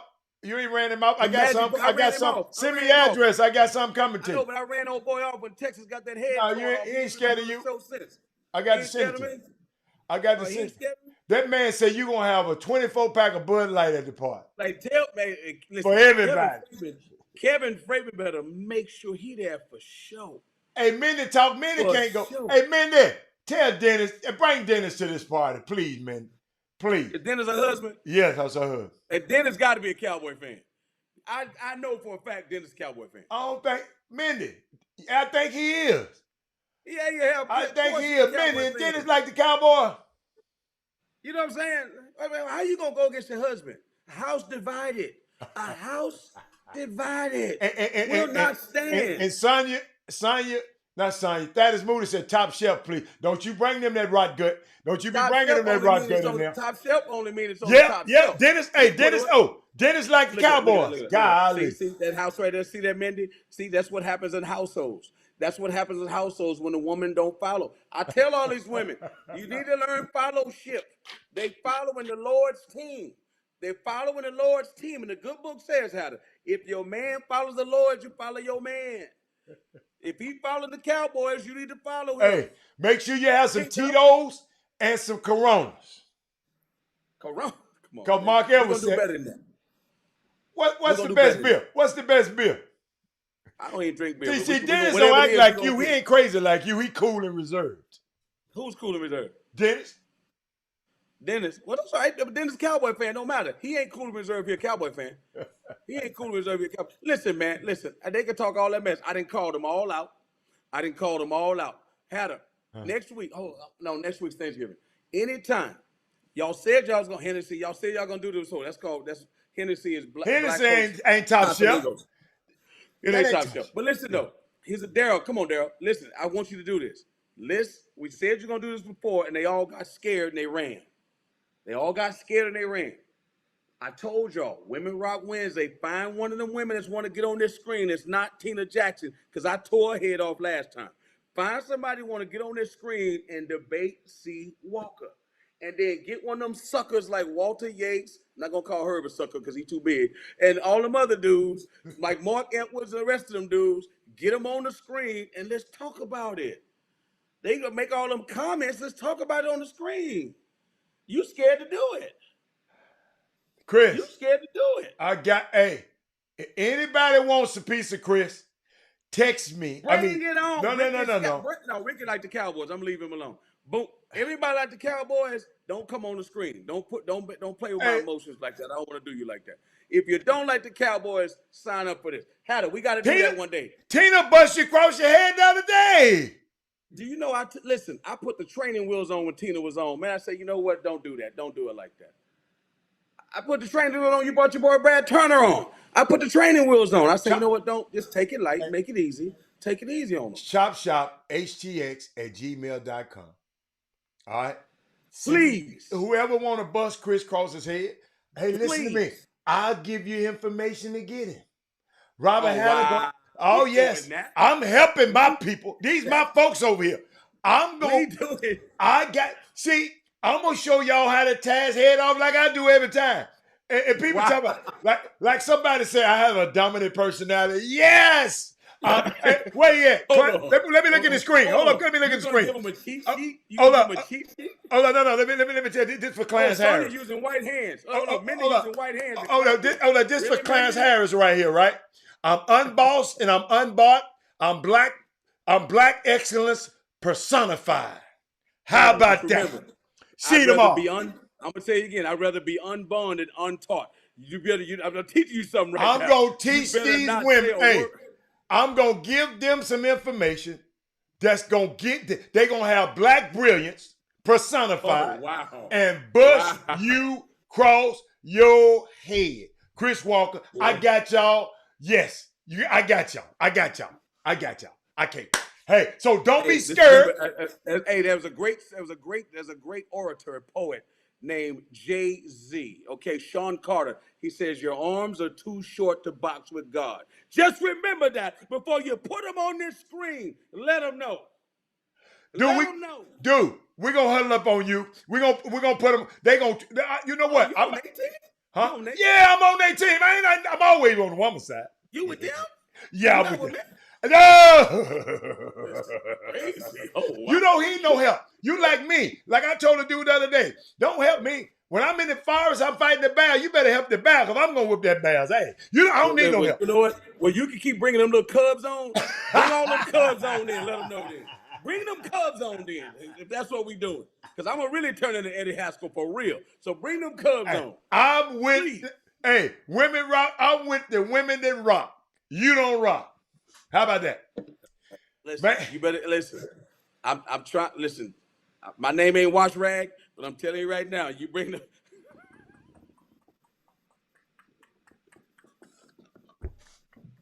Man, you can't get Wash Rag off your mind. It's